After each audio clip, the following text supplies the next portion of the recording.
we moved the date for the last workshop to August 3rd. So please mark your calendars on that. It'll probably be 1 to 2 hours. We'll go over what's in the report, what are some of the key highlights that we'll be filing.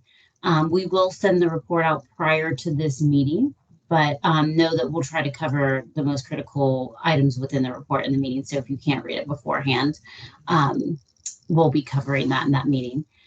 Last month, we presented some DSP workshops. We had some initiatives that we put forth. We want to let the partners know that we are going to actually be moving those dates. Right now, they're tentatively scheduled. There's a lot of things in flight.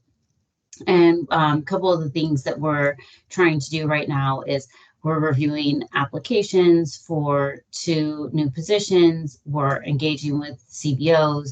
We're also engaging with E for the Future on cost effectiveness to have them come present and to start to look at how we layer in things like equity indicators and what is the resource value test.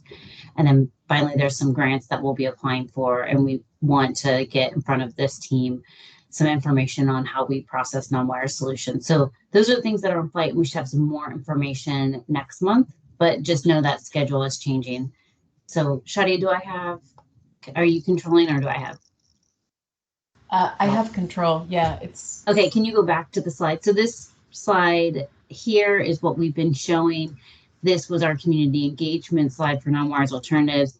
We will actually present something once next month or in the near future on what this will actually look like. But the general idea will stay the same, where we'll have listening sessions, brainstorming sessions, and feedback sessions. So today we want to cover our efforts on community engagement, what we're doing there. We're going to start bringing in guest speakers to speak about some of the actions we want to take for part 2, and that also really anchor on our vision for part 1. We'll give an update on hosting capacity analysis, and then we'll talk about our equity indicators, the non-wire solution work we're doing, and then cost effectiveness. And then finally, an update on locational forecasting.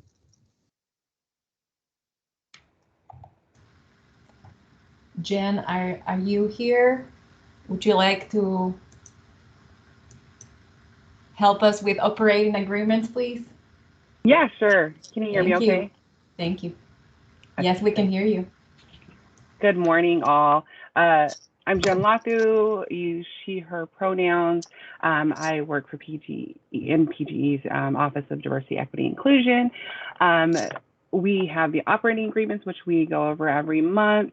I just want to make sure that folks are aware about expectations around how we engage, making sure that we have a space where all of our participants feel like they can contribute and engage in a way that is inclusive and productive. So just, I want to run through these relatively quickly. We're asking that everyone stay engaged, just make a personal commitment, not to check out. Sometimes when conversations don't align with our thoughts or values or interest, we have a tendency to check out, but we ask that we be intentional about not doing so. Discomfort sometimes when we have conversations, again, very related to this staying engaged, just recognizing and remembering that learning and growth is almost never comfortable. And so just making sure that we know that that is a norm.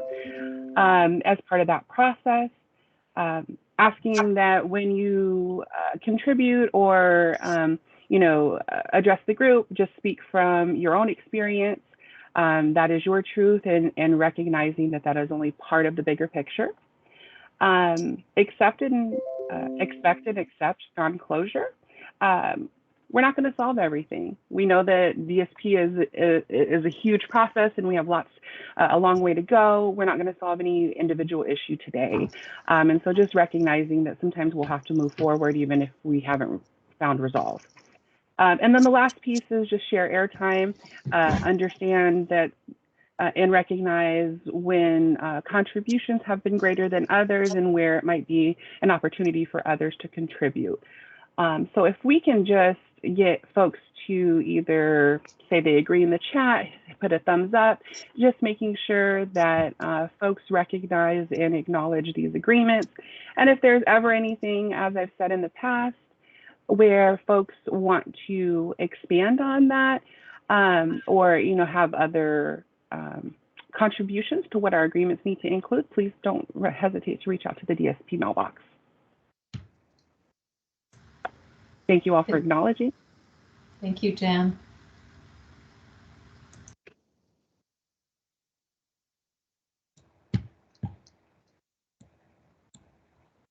I realized I didn't introduce myself. I feel like most people know me at this point, but I'm Angela Long. I'm manager of distributed resource planning. So, I just want to acknowledge almost a year ago today, we kicked off our first DSP meeting.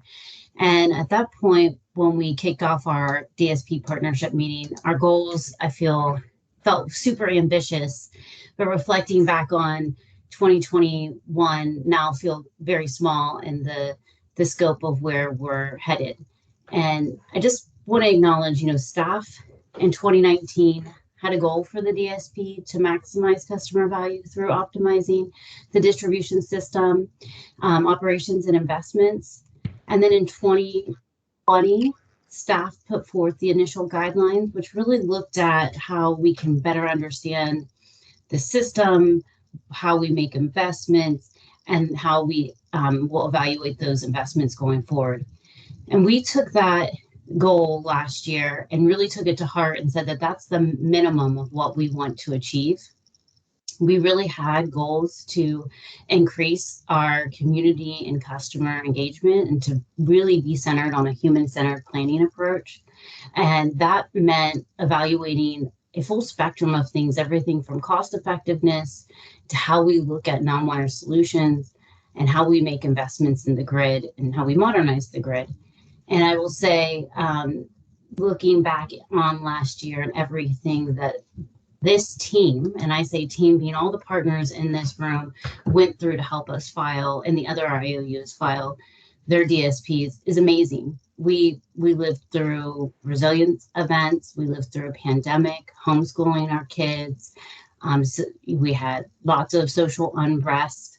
And today we're standing in a new year looking at how we're going to file a DSP Part 2 that really has the opportunity to change the way that we provide energy to all of Oregon. And this is with not just PGE, but in partnership with the other IOUs who are here in the room as well. So I just want to say thank you for all of your participation over the last year. And we're really excited about partnering with you again on Part 2.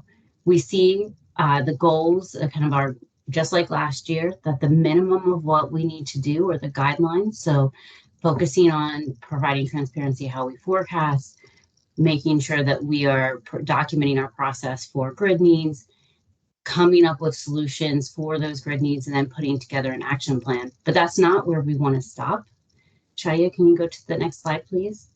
We really see the goals of this part being anchored the goals of Part 2 to be anchored in how do we actually address climate impacts? How do we actually decarbonize the system? How do we layer in equity indicators into our work and really understand the socioeconomics and demographics of our customers?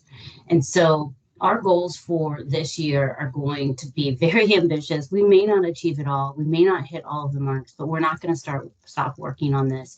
And we really do want to put forth a portfolio and an action plan that meets those goals. And so if there are things that we're missing in the goals that we have here, please feel free to drop them in the chat and provide feedback. But we're going to stay anchored to community engagement, resiliency, and equity as part of our Part 2 goals. So with that, I just want to share quickly our timeline and just reiterate that we don't have a ton of time. We have very ambitious goals. but we do want to try to accomplish as much as we can to meet those goals. So now through May is really where we are going to be gathering feedback from this group. Your participation is going to be very critical to help frame up our approach for our action plan. And then we'll spend the summer writing the DSP Part 2 and then doing all of the analysis.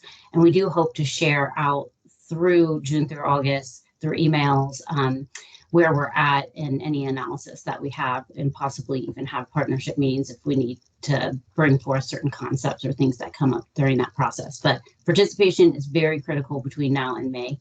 And then we hope to file in August. So with that, I think, Shadia, those are all of my slides, and I'll kick it over to the team. Thank you so much, Angela. Our next presenter is Jen Latu. Jen, would you please join us? Thank you. Back again. Back again. Yeah, so I just wanted to, I'm going to recontextualize community engagement a little bit, just because I think what we recognize from feedback and just ongoing engagement is that not everyone's able to show up to these meetings. And so not everybody is coming into the same conversation and have a similar understanding or the same foundational understanding. So the next two slides are just going to reframe something, some of the information that lots of us have heard before. So I ask you to bear with me here. This slide specifically, some may recognize it from last year.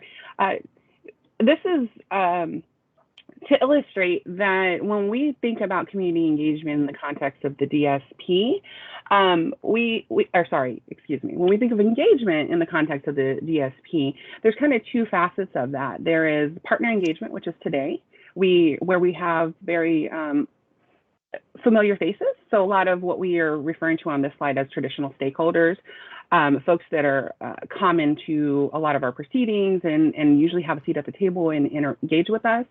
When we talk about community engagement, what we're really talking about is providing that same seat to communities that have historically been left out of energy discussions.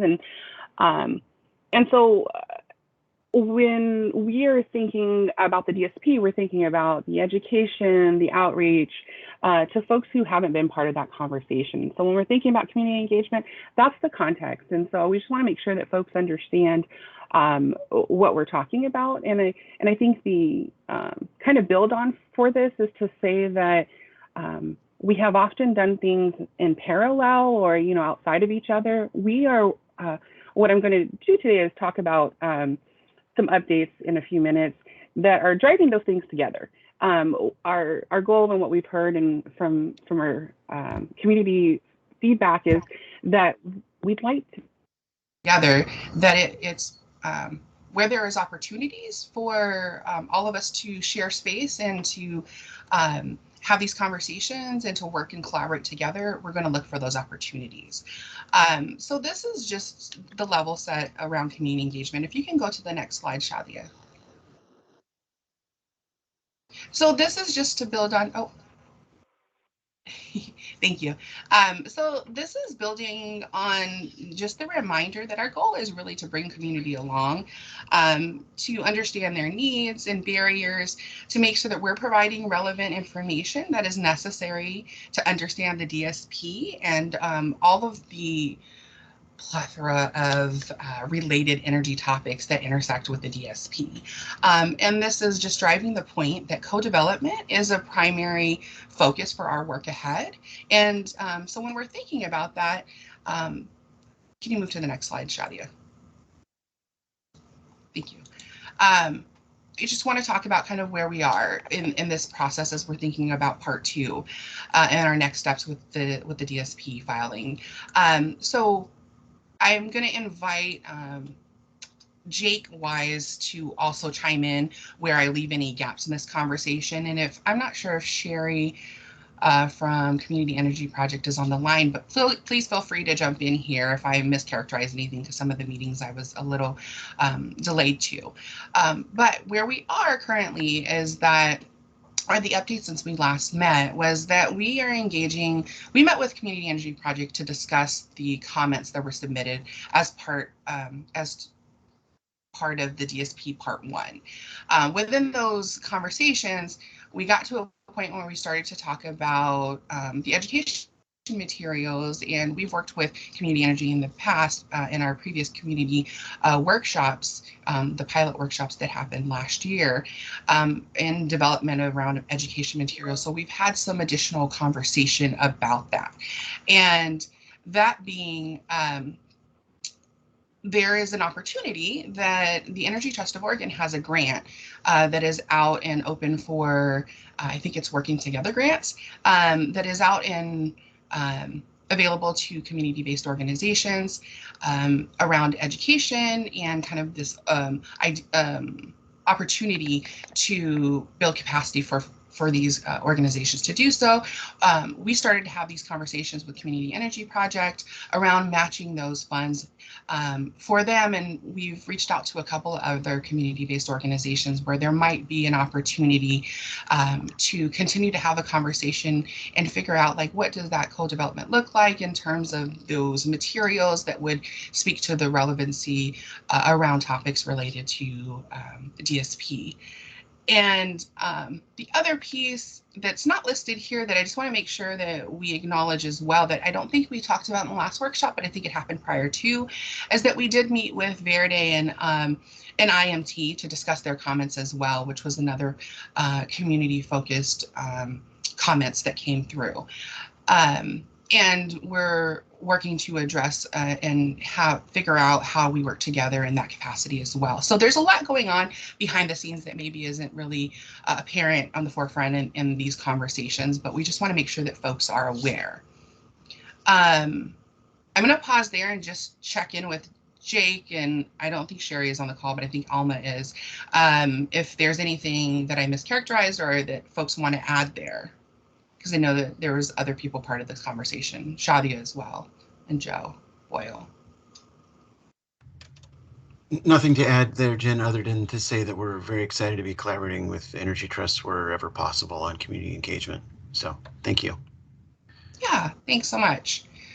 So another update since we last spoke is, I think there was conversation, and Angela mentioned this already, but there will be 2 dedicated resources specifically focused on community engagement and environmental justice communities for the DSP. And those applications are currently in review, and there's been a lot of work to just make sure that that there's going to be that focus within this process. And so I'm really personally proud of that, and we look forward to going through this hiring process to identify those folks who will fill those roles.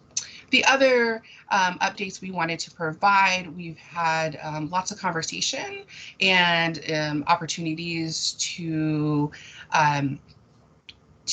use the Green Link Equity Map, the GEM tool that Verde was shared with us a while back. And so we just wanted to provide an update that we've purchased access to that tool.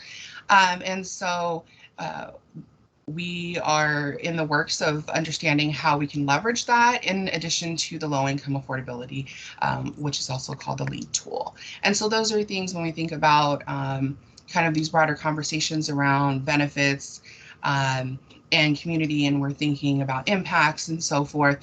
Those are the tools that we have access to, that we're using, and we just want to make sure that folks are aware of that. So this is that is it in terms of community engagement. I think that it would probably behoove me to say this very specifically, but if folks have any concerns, or if this is an opportunity, my pause now is an opportunity to invite questions, to invite conversation, to I don't know that we've done a really great job to be really intentional and pause the conversation and invite that. I think we say it, throughout. But if folks have any concerns or ideas, this is exactly what that is for. And so I'm going to pause here and just check in with everyone. And if there are any questions, or if there is any expansion needed on anything that was discussed, or if you're thinking about anything that we've spoken about before that we aren't covering, please let us know so that we can address that and make sure that we have the right considerations in place.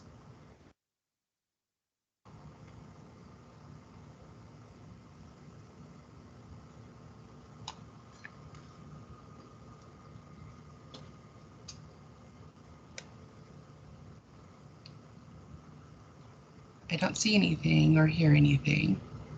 However, we always have the policy of being able to reach out to us. And I'll hand it back over to Shadia. Thank you, Jen, for giving us an update. Hey, Shadia, can I say one thing? Of course. I do want to say we received a lot of really good applications for the 2 roles that we want to fill. And so we hope to fill those really quickly. And I think that it just speaks to the importance of the work that we're doing here, that a lot of people with a community background or with a DEI background want to participate in this work. So we're hopeful that we have some people filled in those positions probably at the end of February. Thank you, Angela. Yeah, we're very excited to have those 2 new members join our team and make our community engagement more accessible. Anyway, our next presenter comes from our product development team. Kathy Wagner would be sharing with us some cool, interesting news about solar innovation and community partnership.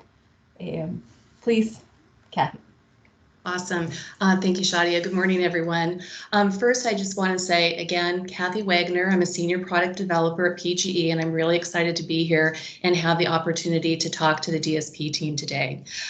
Specifically, as we start thinking about new products, solar, how we really develop those offerings with an eye towards equity, inclusion, and community engagement, we really want to pause and make sure that we are focusing on development of the right things. So that's what we're going to be talking about today. And we ask that our hope is that you join us in this process. We really want to focus our upcoming work in these next few months on co-creation and co-development. And really, again, look for your partnership as we move forward. So I'll transition here now into the first slide. Again, please, you may have lots of questions. I probably won't have lots of answers at this point because, again, this is very early in our thinking, and we're just really wanting to take this opportunity to reach out to the group here and start that collaborative co-development, co-creation process. So as PGE kind of thinks about solar, one of the things that we're hearing from our customers is that it is definitely their preferred energy source. I was just looking at a recent research study we did, and again, our customers are very supportive of solar. Some of the words that they're using are attractive, it's more reliant, makes me feel good about myself. But then there's also some opportunities. This particular quote, I think, kind of encapsulates that, which is, I'm in favor of solar as long as it's not cost prohibitive. And so we kind of think, as we move forward, that we definitely see that there's a very vibrant solar marketplace. Our customers are very positive about the opportunities. And PGE would really like to partner with our extended stakeholders, the DSP, to identify opportunities where we can augment, not duplicate the current offerings. So we'll talk a little bit about that as we move forward. PGE also, as you probably all know, is committed to reducing emissions associated with power as we serve our customers. We have pretty lofty goals, 80% of greenhouse gas emission reduction by 2030 with net zero emissions by 2040. And we really believe that customer-sided solar is really a key to helping us get there. We also believe that there's been a lot of great work that's already been done in the solar marketplace. We see that. And again, I want to reiterate that, as we kind of move forward,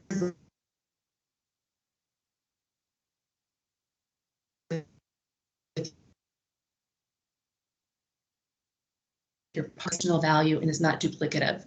And so what does that look like in the near term? And this is where we're hoping that we can all work together. We really believe that this is really a great opportunity for what we've been talking about, which is that collaborative co-creation, co-development process. And what we'd like to do is work together in the next few months, and we invite you to participate, and I'll talk a little bit about what this might look like, to identify some gaps and opportunities that can really help us provide more equity and inclusion in the solar marketplace. And so we're really excited about this opportunity, about this again, this opportunity for partnership and how we can really provide some additional value specifically to our EJ communities and our low to moderate income customers. So what that looks like is innovation, customer-centric design, and probably most importantly, partnership. So let's go ahead and maybe transition to the next slide. Again, want to just reiterate, this is a very high-level process overview. We are coming to the group here today in a spirit of we really want to partner and collaborate, and these are just some early thoughts in terms of what that might look like. I will say, ideally, what we'd like to do, just to kind of put this maybe contextually in a time frame, is that we'd like to align our efforts with the DSP filing in the August-September timeframe. And what that means is as we work together, as we look for solutions, as we reach out to communities, talk to customers, partners, installers who are already involved in the solar marketplace, that we want to identify concepts and product concepts that could serve some gaps that could augment the marketplace, not have those products in market in the Q3 August-September timeframe. So just want to kind of set the stage there. So initially what we'd like to do is identify stakeholders who would like to partner and participate in ideation sessions. And in those ideation sessions, typically what we do is we look towards gaps and opportunities to really refine, define, and refine customer-inspired product solutions. And we really want to do that informed by the marketplace, existing learnings from the DSP, from ETO, from all the great work that's being done, and maybe couple that with some qualitative new research where we have an opportunity to tease and poke and learn about some new things. Socialization is going to be incredibly important, we believe, to this activity. We really believe partnership and community engagement is sort of the fundamental core of what is going to bring success here. And so what we'd like to do in partnership with this group is identify those stakeholders who should participate in this process and make sure that they're engaged and have a voice at the table in this co-creation process. And also to identify the target customers that we want to serve as part of this activity. We kind of, again, very broad strokes here in terms of timeline, kind of the Q1, Q2 timeframe for those activities. Again, ideation, identifying some ideas, ensuring we have the right stakeholders at the table who have a voice in the process. As we move into the Q3 timeframe, as I'd mentioned earlier, we'd like to have some concepts that we jointly feel very confident in, that we feel are bringing additional value to the marketplace, and that to the OPUC for their approval. I'd like to align that with the DSP filing. Not product development at that point, just product concept creation and definition. The next few months, and this again is a very broad timeline, will be very dependent upon those concepts that are developed, would actually be realization and introduction of those products. And so that's something that, again, we sort of have a broad timeline there, Q4, Q1 into 2023, working collaboratively on that effort. So this might be an opportunity for me to pause because there was a whole lot there. As I've mentioned, probably don't have a lot of answers at this point to any questions, but I would like to, if there are any questions, I want to pause here and give the group an opportunity to raise those. I might need to take them as follow-ups, but I'm happy to take questions.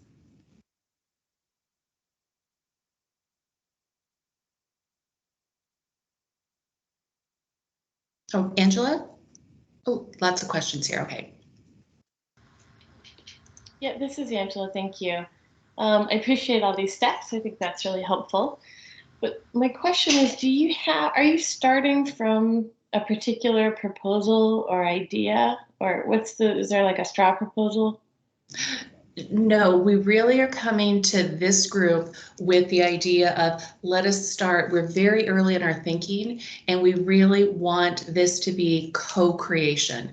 So we have, we have customer research. We would like to do some additional primary research, but we're really looking at this as an opportunity for us to form and then begin co-creation and development. Oh, hey, Quisha. I was just going to say, Quisha and I were talking about this process, and Quisha, feel free to correct me, but I was thinking, we're in this meeting teeing up, and then in February we'll come back with some ideas to Angela's question. Is that safe to say, Quisha? I don't want to commit your team to anything. Hi, everyone. My name is Quisha Light, and I manage the product development team at PGE. My pronouns are she, her. So Angela, well, it's both Angelas, to your question, to say that we don't have any concepts in mind as we've looked at the market, yes, we have some concepts in mind, but we're trying to essentially come to this group to say, you may have other concepts, and so we're opening the door for folks to join us as we think through the ideation before we start to go down a road. What else is there that we could be thinking about as we've gone out to the market and we've talked with installers, or we've talked with customers, or we reviewed the research? We have some ideas of where PGE could potentially fill in some gaps, remove some barriers to help with the growth of solar. But again, it's open at this point, as Kathy stated.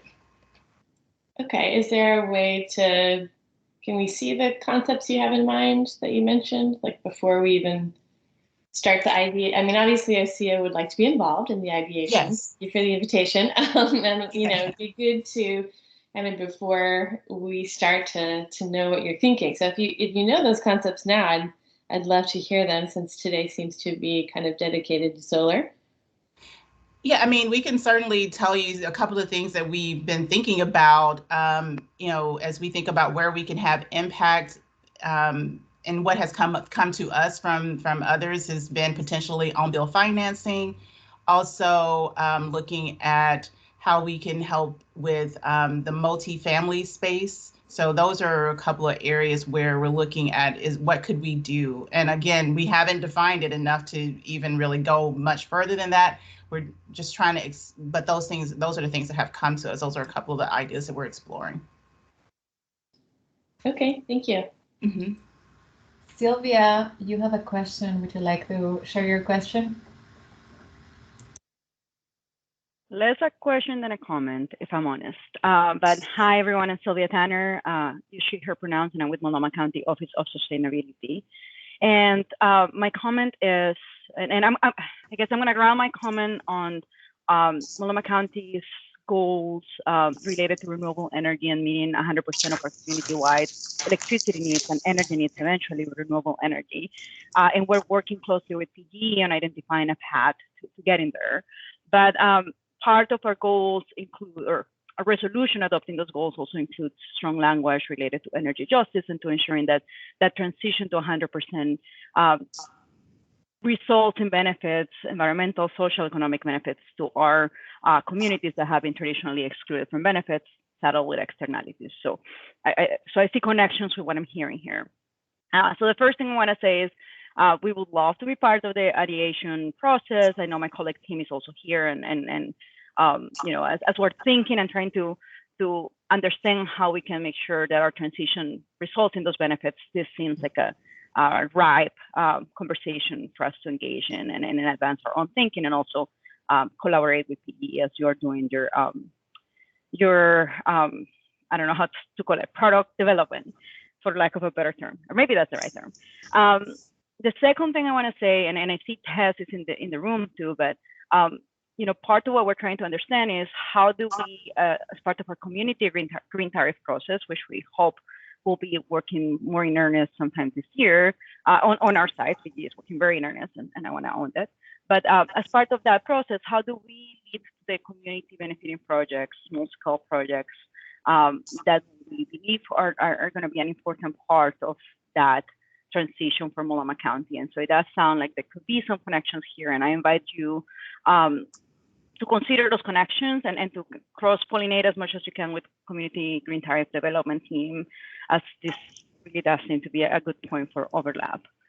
Yes, no, Sylvia. So as you know, Tess and Kathy both reported to my organization. So we are all working together closely. So definitely thinking about how all of this comes together, how test bed, everything, whatever we do, how does it fit into all of these things? That's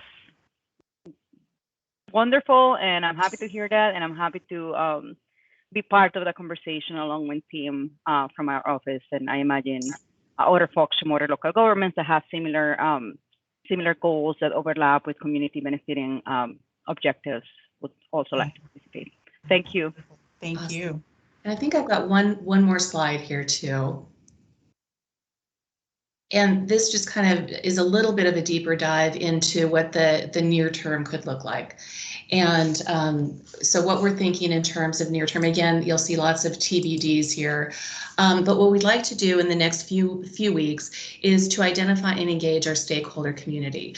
And the next slide that's going to follow is an invitation to reach out to me directly, and we'll make sure that we're aligning our stakeholders who are interested and available and participating. We'd like to agree to participation in planning, ideation, and the review workshops. Oops. And then what we think about in terms of an overall timeline commitment, we know everybody's very busy, but we also believe this is really important work. So we'd be asking for 2 to 3 hours a month to participate in ideation, some of the workshops as we move forward. And then we want to make sure, and I think this is incredibly important, that we align on the schedule and the desired co-development outcomes. So again, that will be co-creation and collaborative process. We'll kind of be overlaying this formation with moving forward into the ideation, where we're going to be looking to schedule workshops and co-development processes in the January-February timeline once we have our stakeholder group identified. One of the great things I think about Portland General, among many, is we have an amazing research team, and we're looking to, in the March timeframe, to start doing a little bit more primary qualitative research with customers who are already solar participants, who are interested in participating, reaching out to developers, multifamily property owners, especially as we start to kind of formulate those concepts. We really want to have that be an iterative process with our customers as well, where we define and then we refine based on their feedback. And then last, again, continuing with the ideation workshops in the March timeframe and continuing to align on where those gaps are, where those opportunities are, where PGE can step in and really help augment and provide that additional value. And so that's kind of what the near-term process could look like, the near-term schedule. And then the last slide here is, again, oh, maybe this is the last slide, I can't remember now, but basically is just an invitation. Please reach out. We want to hear not only, if you're interested in participating, we're very grateful for that, but if you're not available and you can't do that, please provide any feedback as well. And you can reach out to me directly, Quisha as well. Many of you know Tess, so we're all working together, but I'll be the primary point of contact for identifying stakeholders for inclusion in this new solar ideation work that we're planning to do. So that's what I had today. Really excited to be here, really excited for the months ahead and the work that I think that we can do together. So thank you. Thank you, Kathy. I just want to emphasize that as we traditionally have managed the distribution system, we've been really focused on utility-owned assets and really focused on capital projects. And as we start to look at the distribution system plan, the reason why we want to bring speakers in like Kathy and then Quisha's team is because we see customer-sided resources as being critical to how we plan the distribution system. And that's a big change here in how we do planning. And you might see some of that throughout our process, that in today's distribution planning, we don't consider programs and products. But as we move to a more integrated grid, and as we start to really transform the distribution system, that's going to be a critical process of how we modernize the grid. I also think that it does, we put our evolved regulatory framework into our DSP. That's also going to involve a lot of changes maybe within the regulatory space and what we can do today and how we partner and how quickly we can move to meet those needs. Jenny, I see you have your hand up. Hi, how are you?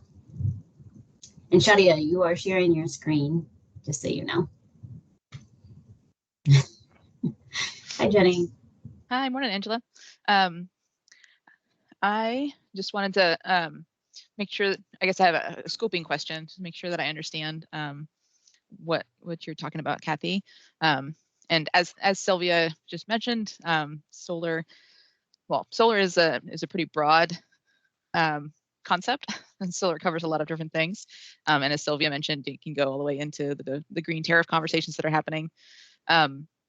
Has PGE done any sort of initial scoping on the solar innovation concept? Are we talking about residential net metering, commercial net metering, community solar, qualifying facilities? Yeah, Quisha, do you want to jump in there? Go ahead, Kathy.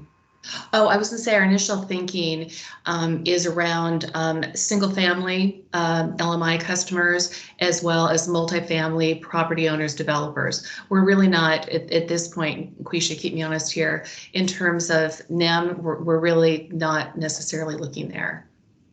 Well, I think what Jenny is getting at is this residential versus QFs and all those things. And we're not looking to do anything in the QF arena. So as far as you're thinking size and what's the scope, this is mostly on a residential level. And how do we impact, and as Kathy mentioned, that probably beyond the single family residential home, you're looking at multifamily buildings. So that's it. So kind of a low moderate income focus on residential and multifamily net metered projects. Yes. So where can we help in those areas? And definitely want to be able to work with people because we're not looking to duplicate any efforts at all.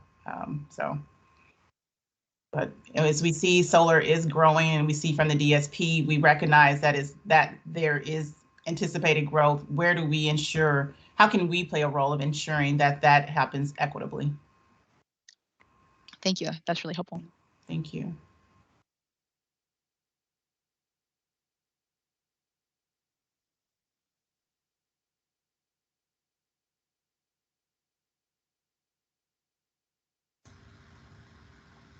Any other questions, comments before we move on to our next presenter? I want to reiterate that we commit to come back next month with an update on this. And Quisha, I'll look to you what that update looks like based on those that have asked to participate in the ideation process and the work that Kathy, you're doing as well. But we'll bring back an update in February to this team. And thank you, Quisha, for being willing to partner with us. This is exciting to start to think about how we can bring different types of programs and products onto the distribution system. No, thank you. Thank you, Kathy, for the time. Thank you, Kathy. Yeah, thank you, everyone.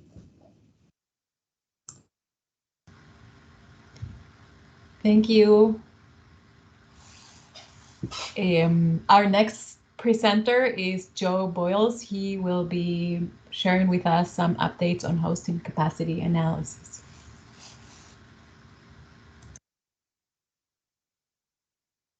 Good morning, everybody.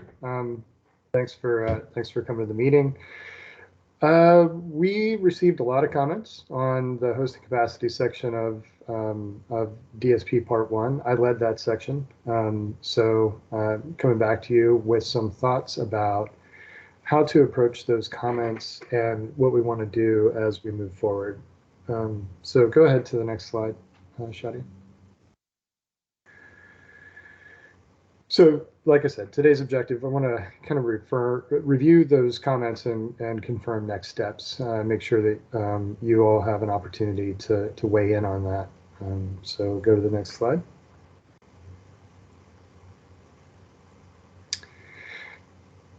Highlighted there in blue is just a summary of the general themes of the comments we received on hosting capacity.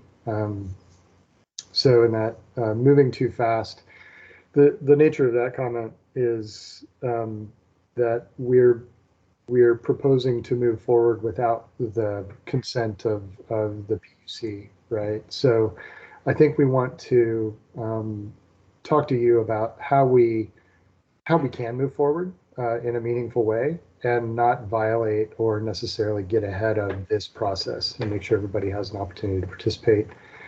There was lots of reference to including additional data in the data set and the map that we produced, and being more explicit, maybe more responsive in terms of incorporating the recommendations of the group that participated in that map review. There were some comments about the utilization of RVOS as a mechanism for cost effectiveness. Later in today's presentation, there's going to be a review of the cost effectiveness approach. So I would say wait for that, and we can pick up comments on that as we get to that point. Before we go to the next slide, are there is there anything else that anybody in the audience wants to add to this set of themes for hosting capacity analysis? I see a hand. Yeah, this is Angela from OSEA. Hey, Angela.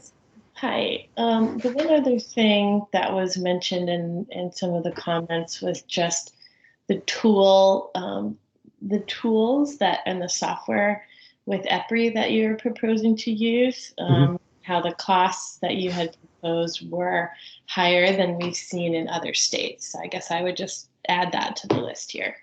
Okay, sure. Yeah, and if there aren't any others, I'll just jump to the next slide. Next slide, and this is, it's really a quick kind of encapsulation of our thinking and what we're proposing as we move forward. So, what I've represented here is, our proposed process, for how we take the next steps, what we intend to learn from taking those next steps, and then what we think the evolution is going to be over the next, year or 2 years.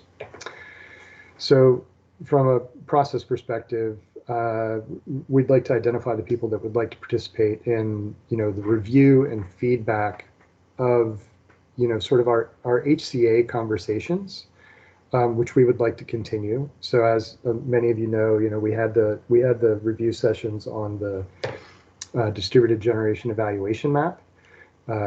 Those were great conversations, a great body of feedback. We have a lot to work with there. So my anticipation is that the same group of people would like to participate in these hosting capacity analysis conversations as we go forward, but the door is open for others to participate. The first technical working group meeting is next Thursday, as Shadia shared at the beginning of the meeting. So that is where we will basically take the next, bite out of the hosting capacity analysis apple, and continue the conversation. So starting with next week's technical working group meeting, we're going to review the hosting capacity plan, right? And that's effectively the plan that we put in DSP Part 1, and we're basically going to kind of take a big step back and say this is what we were thinking when we did that. Are these valid assumptions and thoughts, so we can get additional feedback on that proposal. We want to use, IREC provided a white paper with their comments. I provided a link to that white paper. It's on IREC's website there at the bottom of the slide. So they have a framework for the decisions that you need to make in the course of producing a hosting capacity analysis. It's a good framework. It's pretty easy to digest. So my thought is that we could use that framework as a template for walking through hosting capacity analysis and the decisions that we need to make as we step through the process. So we'll start that next week. Kind of present that framework, talk about what it entails, and how we want to use that as kind of a decision-making guide. And I think as we go through that framework, we'll just review each step. One of the decisions is whether or not to use Drive. What software are we going to use to do the work? So that's just an example.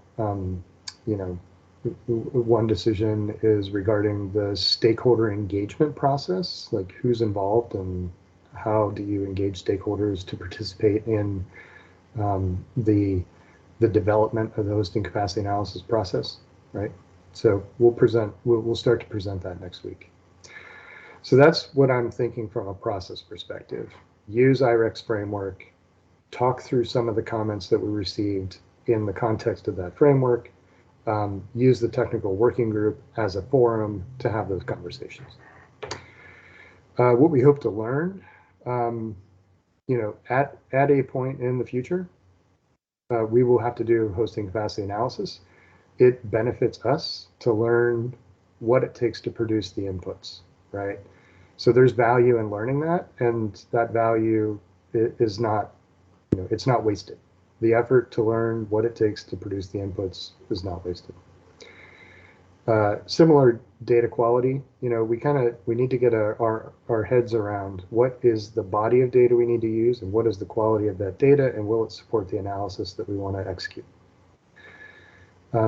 We own the Drive tool, so we intend to use it.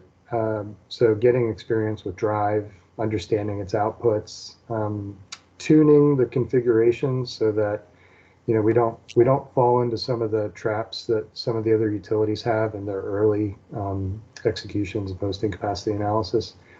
An example of that is if you don't configure the tool properly, you end up with an output that says you have no hosting capacity anywhere on the system. And we know that output, we know that result is not true. So we want to make sure that we don't produce a hosting capacity analysis that results in that outcome.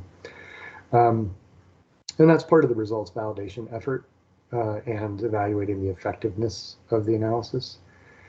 And we also want to make sure that we're presenting the outputs or the outcome in an effective way, right? How do you as stakeholders want to consume the results of a hosting capacity analysis? So these are all things we want to learn through the process of talking about executing a hosting capacity analysis, and that's what we'll focus on in the course of the technical work group meetings using the IREC framework. Another question? Go ahead. Misha, please. Hi, sorry, just had to find my unmute button.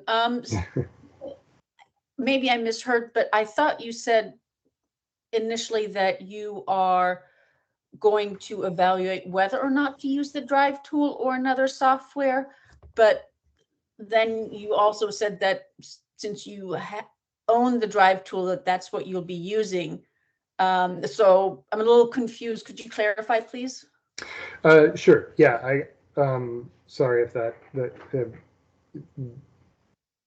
I guess I was referring back to Angela's comment about using the Drive tool and the software we've selected, and so I was just highlighting that was a comment, and now I'm kind of confirming that we purchased the Drive tool back in 2018, right? So we've had the tool for a while, and we've been experimenting with it for executing hosting capacity analysis. So as a starting point, because we have it, we'll probably use it as our starting point for executing hosting capacity analysis. if it turns out that it's, you know, we don't like the outcome, or you as a stakeholder group would like to, you know, evaluate other tools or other possibilities, then I think we'll have that conversation. Okay, great. Thank you for that. Yeah. So really what we proposed in our DSP is we already have EPRI as a tool. This would be adding a module that would allow us to do an faster hosting capacity analysis and be able to do it more frequently and more efficiently. But it's not that we're buying the EPRI, it's just a module that would enhance our current capability. Am I saying that correctly? You could think of it that way. Okay, and then one thing, could you address for this group, hosting capacity analysis, what we proposed, because this question came up over the last month of, you know, the concern is if you go forward with what you proposed, would that prohibit us from being able to modify our process or going down a different path? Would we be investing a ton of money that would then not be usable because it doesn't meet our needs? Can you address what was proposed within the first hosting capacity? Because I think it's important here to know, like, hosting capacity isn't just for solar. We also do it for new customer loads. We do it for transportation electrification, and we really do it right now. We currently do hosting capacity to ensure that the system is safe and reliable. So can you speak a little bit to kind of those differences between what's in the DSP and then how we do business? I think it's important. And then Angela has her hand up. I'm not sure I understand the clarification that you wanted to make. Yeah, so I guess there's two parts of this that I think are important for our partners to understand, and even for us to understand internally, which is hosting capacity that was proposed. The three different options are to meet the requirements of the DSP. It's not to say that we're not doing hosting capacity today, because we are doing hosting capacity. It's just ad hoc for, you know, new customer loads or large load additions. But as we transition to get to a point where we have hosting capacity as part of a, you know, rulemaking process, and whatever the commission decides that they want us to do, that we still need to do hosting capacity in the interim. And what will our process? So that's something I think our partners should be aware of. Like, we will have to conduct hosting capacity in the meantime until there's formal rulemaking on how we should do hosting capacity, and we just need to manage those two things. Does that help, Joe, and kind of what I'm getting at here? Yeah, that's a fair statement. Yes, we do, as a part of like system impact studies and evaluating, like you said, additions to the system, whether it's generation or load. We have to evaluate the system's ability to accept those additions, right? And that is a form of hosting capacity analysis. So it does happen on a regular basis, but in a like as needed way. Yeah, Angela, you go ahead. You have your hand up. Yeah, I did end up posting the question in the chat. I didn't realize that PGE already owned this software, and I'm glad to hear you've kind of learned from the mistakes of others. But then I'm especially confused now about why the costs you included in the plan were higher than were found in other states that did make mistakes. And so you'd think their costs would be higher than what PGE predicted. And we don't have to get into the details if you don't want at this meeting, but I would love to know more about that at some point.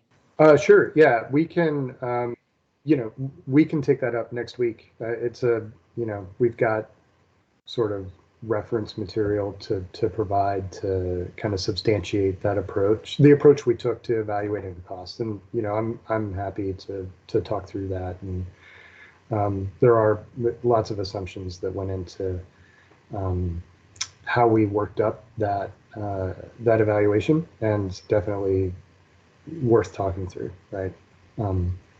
So we'll put that on the agenda for next week. Thank you. Joe, there is one question from Josh Killeen. Yep. Would you like to address that, please? I will defer that to Amrit since he's in the room, I think, or Jennifer, when you guys want to jump on and answer Josh's question. Amrit, could you address the question? Yeah. Hey. Yeah. I mean, they're both essentially the same. The drive tool and the drive module within SIMDIS essentially work in a very similar fashion. I don't know, Josh, if that is helpful. I think the drive tool within SIMDIS just allows the user to be within the SIM environment. That's the main advantage.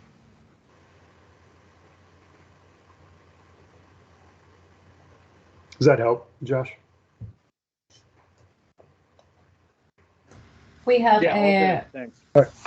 Yeah, I see Yoshi. So Yoshi and then Yoki Stephen. and Stefan McDonald. Let's Yeah. start with Yoki. Hey, thanks, Joe, and your team. I appreciate, so I guess I should identify myself. This is Yoki with IREC. So I wanted to thank you for listening to the feedback that you received and, proposing to go through these steps and have some more conversations before,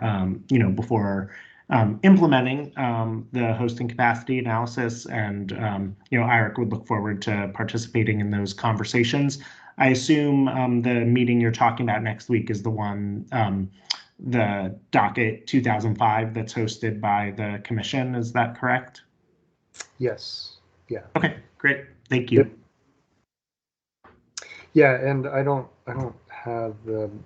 I can pull up my calendar and just make sure. It's from 1 to 3 next Thursday. So if 1 to 3 Pacific. So if you see that meeting available on your calendar or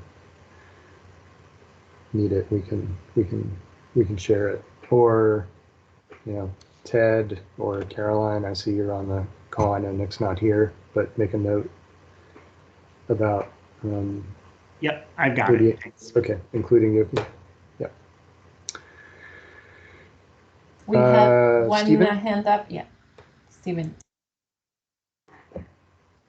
Hey, Joe, thanks. Yeah, so Angela, I was just curious, and Joe, maybe you can chime in on this too. So you guys you spoke to it about the interconnection study process that you already do for hosting capacity for demand loads.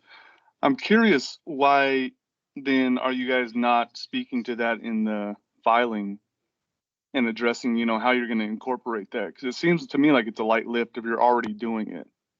But when I'm reading it, I don't get that from the filing, and so thanks for that clarification.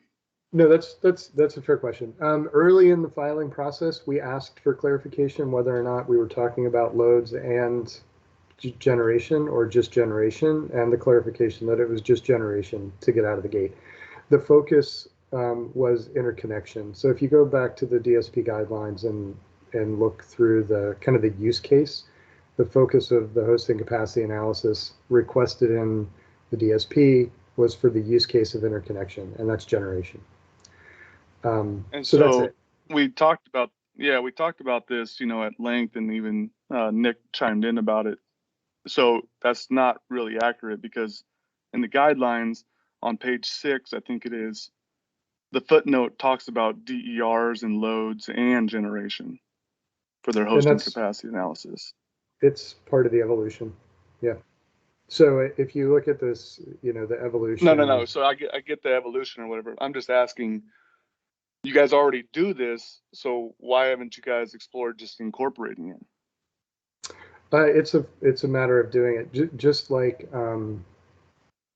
the discussion about performing the hosting capacity analysis is doing it on a system-wide level on a regular basis. So, like Angela said, we evaluate loads on an as-needed basis, not on a kind of system-wide scale to say what is the hosting capacity for loads everywhere. And that would be the kind of the evolution of doing hosting capacity analysis that provided that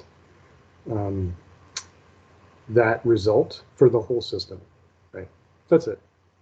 And that's kind of on the list of the evolution, right? Which is add DERs beyond distributed generation, right? So how do we do it for, and electric vehicles is the kind of primary focus, and some of that analysis will be done in relationship to the TE plan that's going to be forthcoming. Copy. Okay, yeah, because it was, you know, I know we discussed it or whatever, and I just never heard that you're currently already doing those calcs ad hoc. And so it just seems to me, though, that it's incorporating it into the map. And I don't know if the software allows you to incorporate that now, or it was just a bigger lift than what you wanted to do on this first phase. But it sounds like it's a bigger lift. So no, it makes sense that you guys are looking at it, though, and at least you have the understanding on loads and incorporating those into the map. That's good. And Stephen, and that will be part of the conversation as we go through these technical work group meetings. We'll talk about, you know, what it means to add loads to the hosting capacity process. You know, and it's additional inputs into the process and the tool, and additional validation of those inputs, right? So there's more work in adding additional DERs. We can talk about what it means and what it takes and how we do that. Angela, go ahead. So I want to be clear, like we have in our, what was it, chapter 7, it's the plug and play chapter, which has our hosting capacity. We outlined the cost and the process to meet what was in the requirements. So those 3 options, Stephen, and I think those are the costs that Angela was also talking about. They're listed in those 3 options. But what we proposed is not any of those 3 options. We proposed an alternative, and the cost to do our alternative it's our ad hoc process. It's to get us to where we can update the map regularly. We can do hosting capacity system wide. That you can think of it as like a 4th option that we recommended. That was, I think, $190,000. Is that right, Joe? And that's the twice a year, and I think and that would allow us to do system-wide hosting capacity, update the map twice a year, and that would be the kind of stopgap until we decide, you know, as a group in the commission, whether we do one of the 3 options that were proposed. But the 4th option that we recommended would meet at least option 1, right, Joe? Yes. But goes beyond. It's like in between option 1 and 2, and it's 190,000. So, and it's not a no-go for us. So if we do the alternative option that we propose, that doesn't mean we can't pivot and do something different in the meantime. And these totally that's really helpful, you know, because like I presented at the working group, you know, doing the hourly updates, you know, we went at length in discussion on that, and I'm really encouraged, though, that, you know, Joe, you started off by saying, you know, you guys recognize the comments, and because I didn't really see you guys either, you know, take the working group information and discuss how you incorporated that information, right? So my 25-minute presentation to you on the value add, I never heard back from the team, right? And so I didn't know how you guys were incorporating that information. So to hear this, it's encouraging that you guys recognize that, you know, that you're going to actually take the value added from the partners that are actually participating, right? And so that's good. That's good. Thank you. Yeah, and you know, these are, again, I think these are the right discussion topics. This is a good conversation, and I think this is what we intend to take up in the technical work group meetings. I think it's appropriate for that setting. So I'm gonna run through the evolution set of go back. Yeah. So in the evolution, and in response to many of the comments we got, so refining the distributed generation evaluation map by improving it and adding additional layers. So as we mentioned in the community engagement section, we've purchased the access to the GreenLink data, and we're working on loading additional lead data. So the lead data from the Department of Energy. So those are activities that are in flight. There are improvements that we can make to the map prior to actually executing hosting capacity analysis. So we want to get that data out there, roll around in it, figure out how it benefits people that need to use it for making decisions. And in concert with putting that on the map, increasing access to data. So we can figure out a way to provide shape files, right? We provide shape files to requesters on an ad hoc basis today. It just requires, it's a formal process. So we can figure out how to make that more accessible. Adding DERs beyond distributed generation. So what does it mean to add load? Updating the hosting capacity analysis results based on defined triggers. So this is something we'll talk about in our workshop meetings, but we don't need to update the whole system's hosting capacity analysis all the time, right? It's, we could make it dependent on changes to feeders. We just have to figure out what those thresholds are, right? So what makes sense in terms of when the conditions on a feeder change by X amount, then we would update the hosting capacity analysis for that feeder because it's necessary. So working through those thresholds and some sort of triggering process. And then refreshing the data on a more regular cadence. Like updating the queued and installed generation at the same frequency that we publish the queue data to Oasis, as an example, right? So is monthly an adequate cadence for that? And we'll talk through that. Yoki, go ahead. Thanks, Joe. I just wanted to say thanks for acknowledging those items. I think that those are some of the biggest improvements from your filed plan that I think could be made. Looking at load in addition to generation, looking at defined update triggers. I'm sure you saw in IREC's paper we provided some examples of what two different utilities use for for their update triggers. And it really is, that's the kind of the smart way to go about doing HCA. It really feels like an unnecessary process to update an entire system when only certain data is only certain inputs have changed.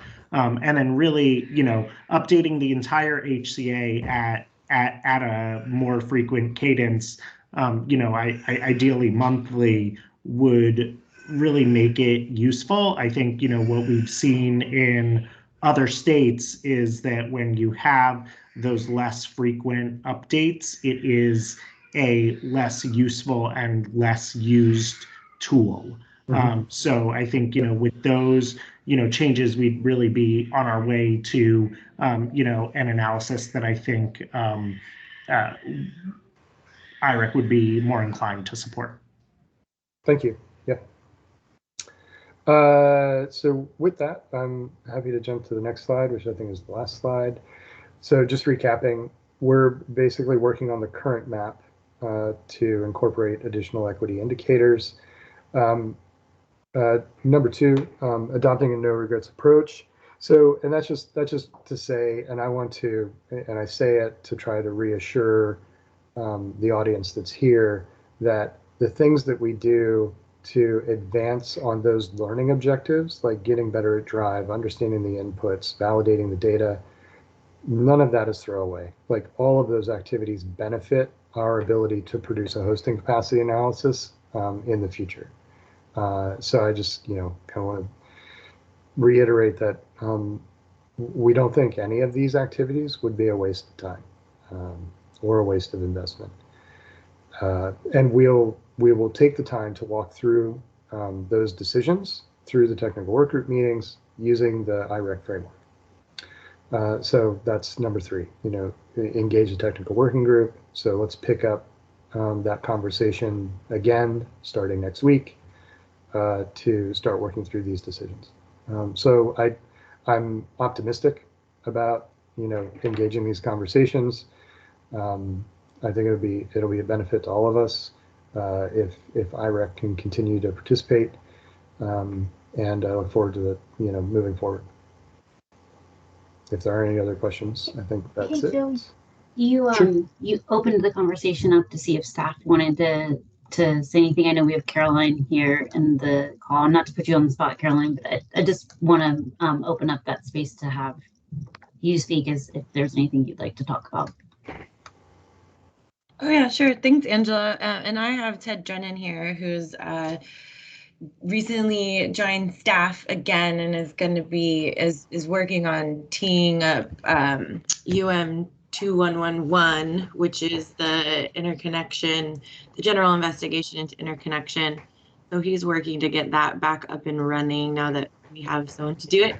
And the scoping process, will definitely consider whether we should prioritize the conversations related to like screening and system impact study thresholds and analysis that would likely underlie a hosting capacity analysis anyway. So hopefully in the next month or so, folks on the UM 2111 service list will get some materials that explain how we're planning to revive that docket and scope it out. And you'll likely see some emphasis on laying some of this, analytical foundation for all interconnection conversations there. Caroline, with that, we've been holding, Joe has been holding technical work groups for PGE, and then also we've been having technical work groups through the OPUC with Nick about hosting capacity. It's probably worth, and those technical working groups were really like, how do we meet the requirements of the guidelines, right, Joe? And like, what are the other things we should be considering, and what are other utilities doing? So maybe it would be worth us and IOUs coordinating with you on what we've already been doing to help kick that process off. Sure. Yeah, I think we need to have a, comprehensive scoping process with everyone before we know what we're going to work on when in 2111. So that will be helpful feedback for that process.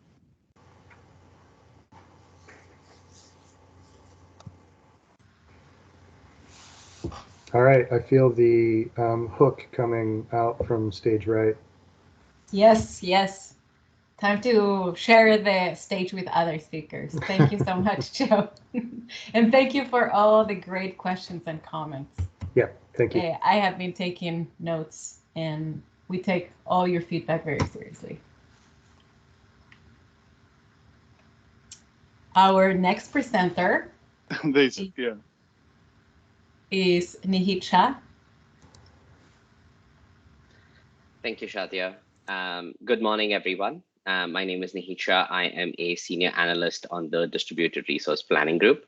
And here today we will be covering a section that is focused on sort of the equitable deployment of DERs and its overlap with non-wire solutions. Shadia, if we could go to the next slide.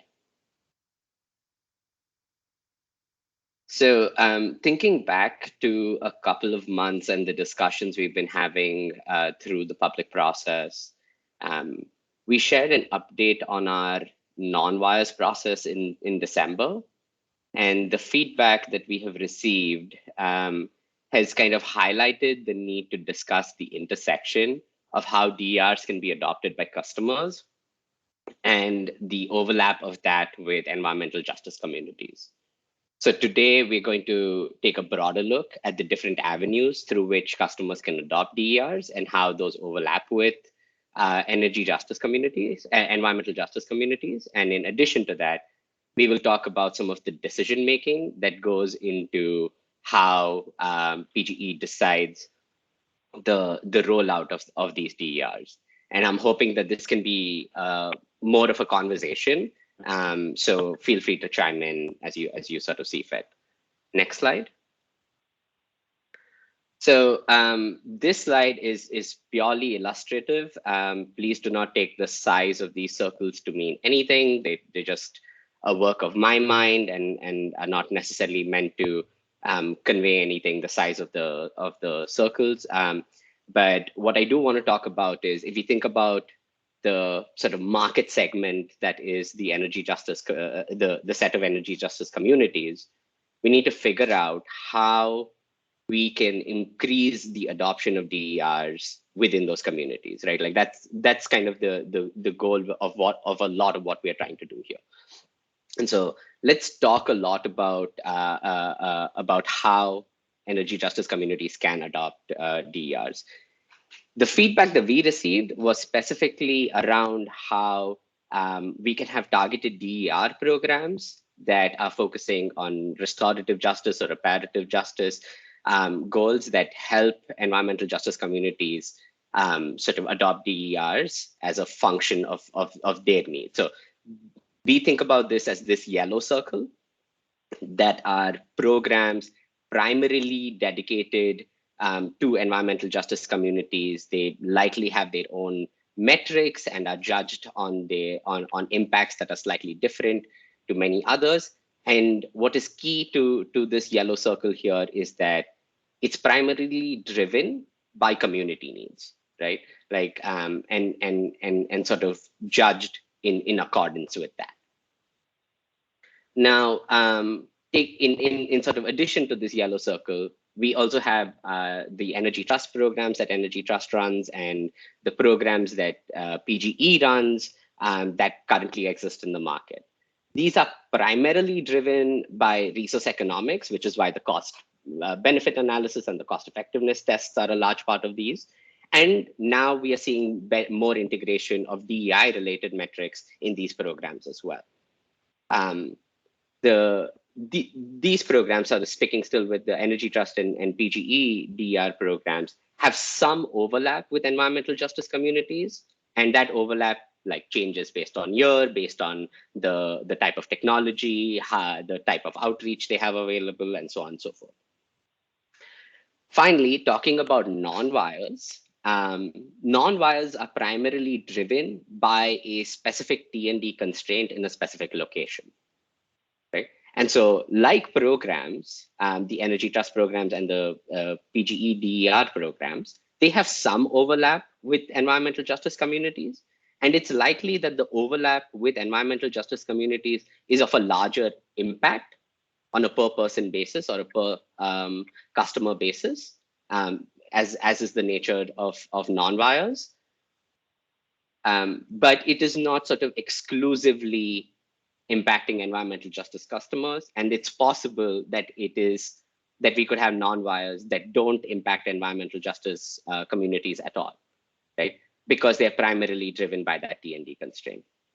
And I think that this sort of difference between the non-wires and the targeted DER programs, the blue and yellow circles respectively, I think is key to understand and sort of focus on them separately into sort of slightly in related but slightly different conversations.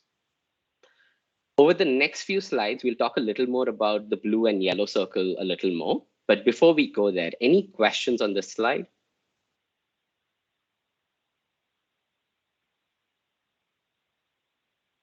All right, next slide, please. So here, I wanted to highlight the fundamental decision-making process that PGE undertakes as we think about how these investments move from the offices at PGE into the real world. And so currently, if you look on the left, you have the little gray box that talks about our current decision-making process. Our current decision-making process is largely based on risk and a cost-benefit analysis that is around risk. This risk takes into account things like the life cycle cost of the asset, the customer minutes interrupted as a function of the asset possibly failing, and related metrics. If you want to dive deeper into what is exactly performed in that analysis, it is documented within the testimony Exhibit 800 as a part of the UE 319 docket. Now, as we evaluate non-wires in the and sort of change the paradigm of decision making on the distribution system, we need to include the resource impacts or the resource economics of those non-wire solutions. And that's the DER economic analysis pieces. Now, these include things like the locational distribution value and sort of some of the other traditional values like avoided capacity and some of the flexibility values and non-energy impacts. And Bashir will be talking a little later today about some of these. And so please feel free to join in that conversation as well. Lastly, in addition to expanding the risk and the economic pieces, so if you want to think about it, we are trying to make a decision on an investment. We have, say, 5 investments. If we only did the first circle on the left, we are trying to pick the investment that is sort of least cost, least risk, and then once we add the economic piece, we are making sure it is least cost in terms of the resources we are picking as well, in addition to being least risk. And now we want to add another element, which is the equity analysis, which not only helps us decide what is least cost, least risk, but also helps us understand what has the most benefit to our environmental justice customers, right? And so I think in the prior slides and the prior sections, we've talked about all the new EJ data that we are trying to incorporate in our work, but that data then needs to be combined into specific metrics. Those metrics need to be defined. Those metrics need to be defined by our communities and by our community-based organizations. So we hope to sort of co-develop with that. So Shadia, if you just could click next here. We hope that we can work together to sort of co-develop that metric and have that be integrated in our decision-making process, so that when we are looking at, say, 5 options, and we know that one option does provide more community benefit than another, we can make a very informed decision on which investment is the right investment for all our customers. Nihid, we have a question from Misha. Yes, Misha. Hi, yeah, I think you may have just answered it with the end of this slide, but I was wondering if this would be sort of a down selecting at each of the steps, or if those would all be evaluated in parallel and then the decision would be made. Yeah, that's a great question. So they will be evaluated in parallel. So we would create some form of rubric where all of these things are kind of weighted. And then we would value it accordingly. There may be cases where some of these might be combined, right? So for example, in another world, if all of these could be converted to dollar amounts, maybe they're not separate at all. You just like add them all up, and whatever provides the most value, that seems to be the answer, right?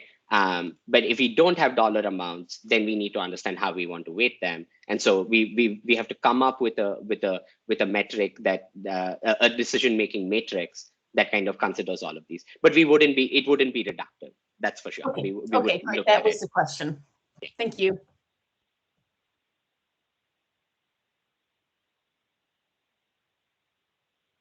All right. If there are no other questions, I will move to the next slide. So moving on from sort of that blue circle of non-wires to the yellow circle of targeted DER programs. So these programs are specifically targeted to environmental justice communities, right?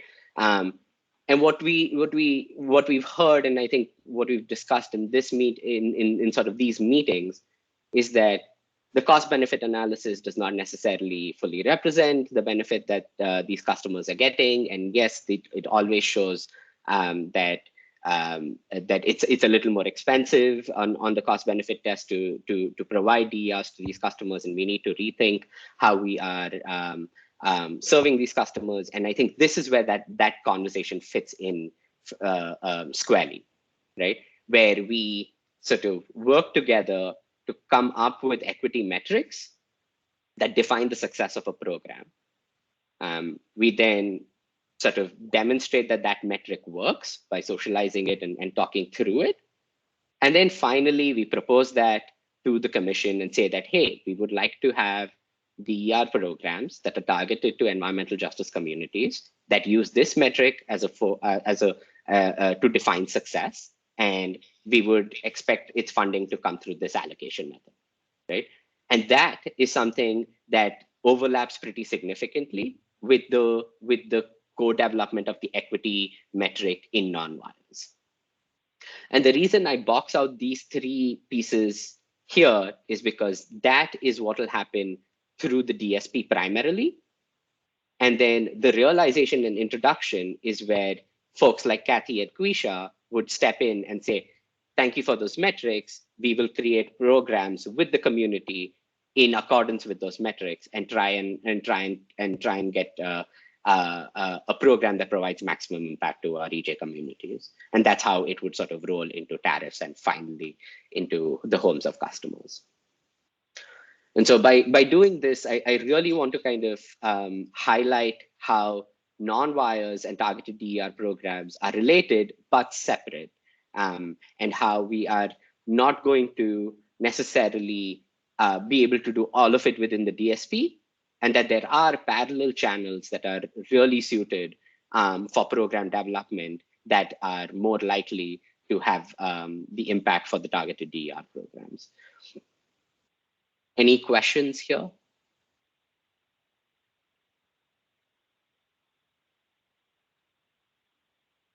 We have a question from Angela. Yes. Yeah, thanks.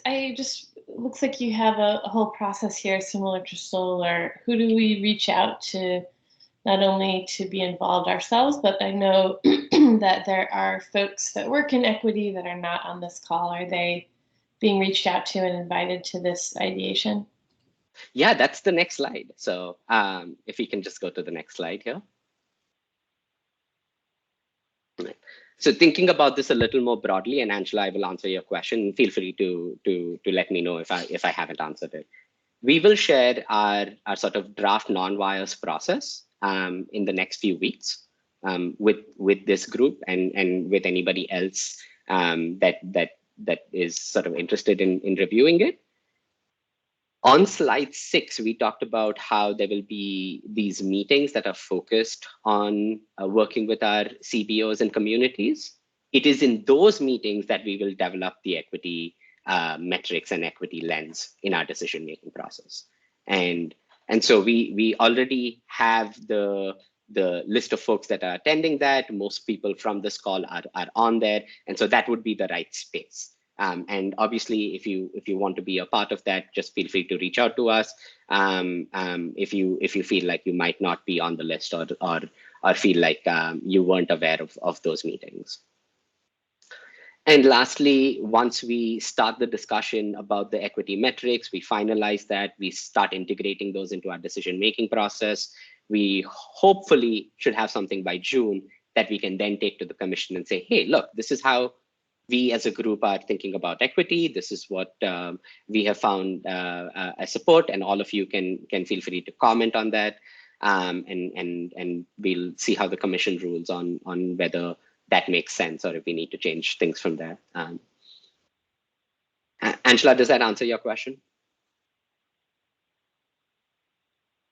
Yes, thank you. All right. So now that we've talked about next steps, I just want to summarize the conversation. So if we could go to the next slide. Again, our takeaways here is that non-wire solutions can assist environmental justice customers, and yes, the magnitude to which they can help those customers is usually larger than a program can. But they aren't necessarily explicitly targeting environmental justice customers and communities.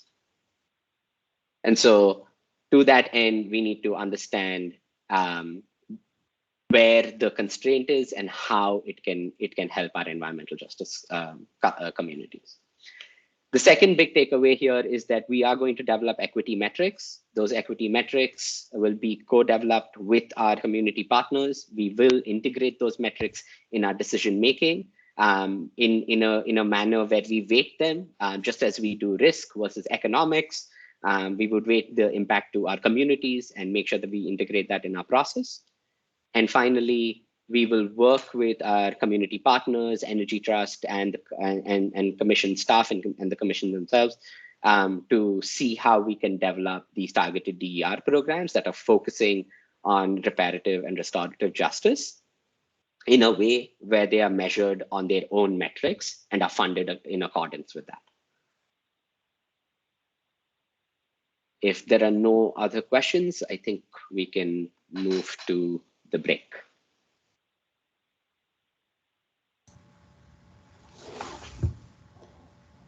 Thank you, Nihit. Any other questions?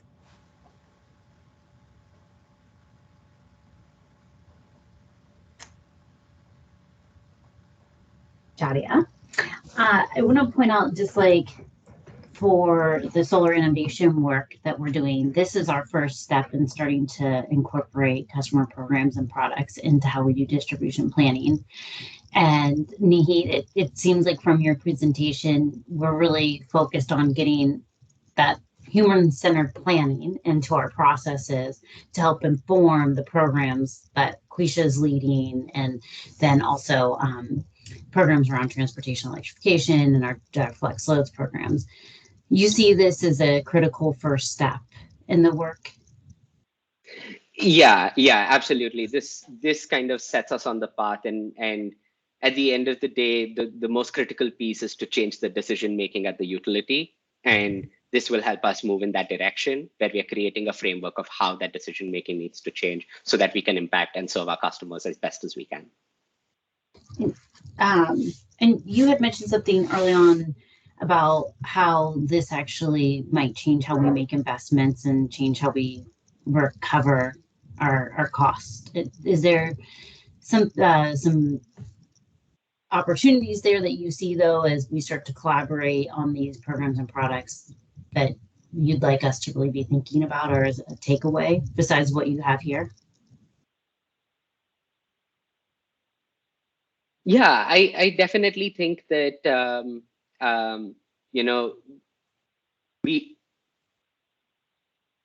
as we think about that a couple slides ago, that decision making, we should think about our solutions kind of more broadly, and we should be open to more bold solutions that can impact communities more readily, and those may have historically not been as big a part of the conversation in the solution set. And I think those naturally become a larger part of the conversation with a new decision-making framework, because they appear more favorable as an outcome of that. So in a lot of ways, when Quisha is saying, let's have that ideation, and folks are thinking, oh yeah, we can have like a couple different ideas, but we don't know if the utility will adopt it. Well, the change in the decision-making framework means that those solutions are likely going to be more favorable. So don't shy away from putting the ideas out there. Great. Well, that's a great segue to not only our break, but also to the cost effectiveness discussion we'll have later, because I think that that's where you're leaning here. Great. And I was taking cues from Shadia that it's time for us to take a break. Thank you, Nihit. That was a great presentation. We will have a 5-minute break, and we will be joining back the room at 10:52. See you in a little bit.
Well, here we are at 10:52, ready to continue with our meeting. Hope you had some time to refresh your beverages and are ready to continue listening to our speakers and contributing with your great feedback. Our next presenter is Bashir Salpagarov. He is going to talk about cost effectiveness. Please, Bashir. Thank you, Shadia. Hi, everyone. My name is Bashir Salpagarov. I'm a strategy and planning analyst with Bashir, DRP, a group. we cannot hear you.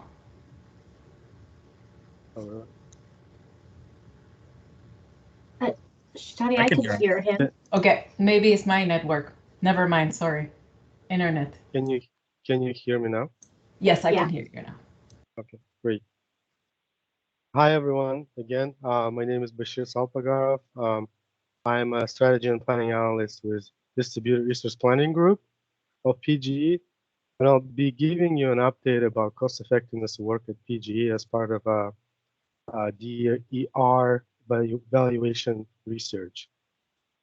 I'll be talking, just to give you a heads up, I'll be talking to you about work that we have done in 2021, the intention of, and what we're planning for 2022. The intention of this meeting is just to share general information of the work that has been done in the last year and what we're planning for next year, without going too much into details and technical parts of it. And I'll share later, closer to last slide, why we're kind of sticking to general information, where you'll have an ability to learn a little bit more details attending other meetings that we'll be holding, work sessions that we'll be holding. So in 2021, we started a project with a plan to improve our cost effectiveness analysis for DERs. PGE engaged, as part of this plan, PGE engaged into an agreement with two consultants, AEG, Applied Energy Group, and Cadmus Group. The purpose of this engagement was to review our current CE methodology and inputs, perform gap analysis and valuation research, refine and develop CE methodology and inputs, as well as prioritize non-energy impacts for customers and society. Next slide, please, Shadia. So with Applied Energy Group, AEG, we set a goal to refine and update PGE's current inputs, assumptions, and methodologies to assess DER cost effectiveness and develop a cost effectiveness modeling tool. Where AEG reviewed PGE's current CE framework as documented in PGE Flex Load Plan, which is currently called multi-year plan, and existing tools of PGE for cost effectiveness. They also did a systematically vetted each of the benefits and cost streams included in the different tests. They assessed them against industry best practices, as well as recommendations that were given to us by OPUC, and also by what we've stated in our flex load plan, which is currently called multi-year plan. They, after reviewing all of that, they provided feedback on each benefit and cost stream. Also, AEG helped us with, well, together with AEG, PGE staff reviewed each of the assumptions and developed recommendations for incorporating them into a DER CE model. And then AEG developed a DER CE model to reflect the decisions made after reviewing them together. Right here in the slide, you can see a screenshot of the presentation that was provided to us by AEG, where it kind of shows an output of the model that they have designed for us. for cost effectiveness analysis, where you can see the each step of the model and how the outcomes are produced. Let's go to the next slide, Shadia. Our next vendor was Cadmus Group, who helped us with non-energy impacts. Before I go deeper into this slide, I forgot to mention that we had AEG working on tool and model and on the energy benefits, energy impacts, where Cadmus's goal was to concentrate on non-energy impacts, such as host customer non-energy impacts, low-income non-energy impacts, societal impacts. The objective of this work was to outline host customer and societal NEIs by different resource type, identify methods and approaches for valuation, consider impacts on equity and or low-income communities as well. They used, during the work by Cadmus, they used NSPM as primary source of non-energy impacts research and structure. They developed metrics for us for non-energy impacts, perspective, and product to identify and assess each for several criteria. The criteria are like. We have a question from Angela Krolikov. Would you check in on the chat, please? Thank you.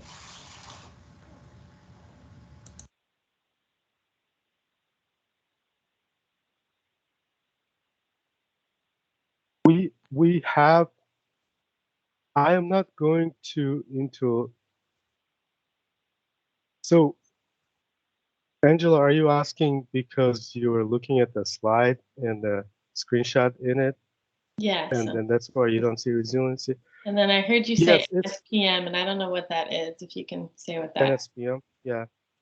NSPM is a National Standard Practice Manual, which used to be California Standard Practice Manual in the past. It's basically a framework that was designed, created by a group of professionals to help better to create some kind of a structure and framework to research DEI impacts, whether it's energy impact or non-energy impact. There's a lot of information on the web about their work, and I will have to jump to the last slide here, but I'll mention that we're actually in communication with Julie Michals, who is co-author of NSPM, National Standard Practice Manual, and she's going to be presenting on February 9th during our next public workshop, where she's going to be sharing general information about NSPM framework and how it can serve and help utilities to design their cost benefits analysis. Hey, Bashir. Maybe just like quick context setting for those that may not be familiar with. So when we do cost effectiveness, we evaluate it a couple different ways. If you're familiar with the IRP, we do least cost, least risk analysis there. With programs and products, we follow the California Standard Practice Manual. And what we have, which is the total resource cost, but under that protocol, there's 4 different tests that look at different perspectives or different questions. So things like your cost effectiveness might be answering a question of do rates go down as you do more energy efficiency? So the National Standard Practice Manual is an evolution of that existing protocol for how utilities do cost effectiveness or get recovery on their programs and products. And that cost effectiveness standard that National the National Standard Practice Manual brought together nonprofits, industry leaders, utilities across the board and said, how should we be updating cost effectiveness? And they came up with a framework that they call the resource value test or the jurisdictional test. And that looks at how do you implement programs and products that answer specific policy questions, and what are the costs and benefits, or what we call the impacts. What are the impacts that should be used? And the protocol also, or the National Standard Practice Manual also started looking at stacking different resources instead of looking at individual resources like energy efficiency and demand response. They start to look at how do you bundle those for programs, or how do you stack them to get different value streams. So the screenshot that Bashir just showed is directly from the National Standard Practice Manual. So we're not necessarily limited, Angela, to how they've laid out the different costs and benefits for each resource. And resiliency is a big topic for us on how do we apply that to all the different buckets that we see: utility, customer, and society. So, and that's so E for the Future is a nonprofit that helped put together the National Standard Practice Manual. Bashir, that's what you are referring to, that they'll come and talk about that process next month. And then we'll have a working group to talk about what are the right costs and benefits for the work we're doing. Is that fair? Yes, correct. Yeah, I think that will give an opportunity to get more familiar with National Standard Practice Manual. It's a long document to easily understand, quickly understand what it is about, and details of it. But this presentation will definitely shed some light into it and help us all better understand how we are approaching it, and to show that we are using what national best practice is by looking into these options. Shadia, if you don't mind going back to the slide where I was. Yes, just like Angela mentioned, although we don't have resilience here, resilience is also one of the non-energy impact that we are looking for, and we will expand on that when we have working sessions, when we hold working sessions that are a lot more technical, a lot more detail oriented, where we can go into specifics how PGE is using our analysis and what techniques we're using, etc., where we will have all of our experts sitting in that session, and we can address or answer all of the questions that you'll have. So let's move on to slide 4, Shadia. Does this answer your question, Angela? Do you have any other? Oh, okay, I see the comment. Great, thanks. Thank you.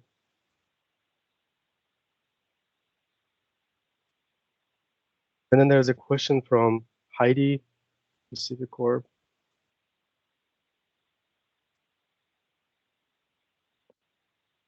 So it's less of a question, Bashir, but more adding that one of the areas that needs to kind of be reconciled is that a lot of the national standard practice is around the resource view of it, and not necessarily around the capacity and reliability view of the distribution assets and improvements there. So I just would suggest that inclusion of the Department of Energy ICE calculator, interruption cost estimator, could be useful to be sure that it gets kind of reconciled into that thought process.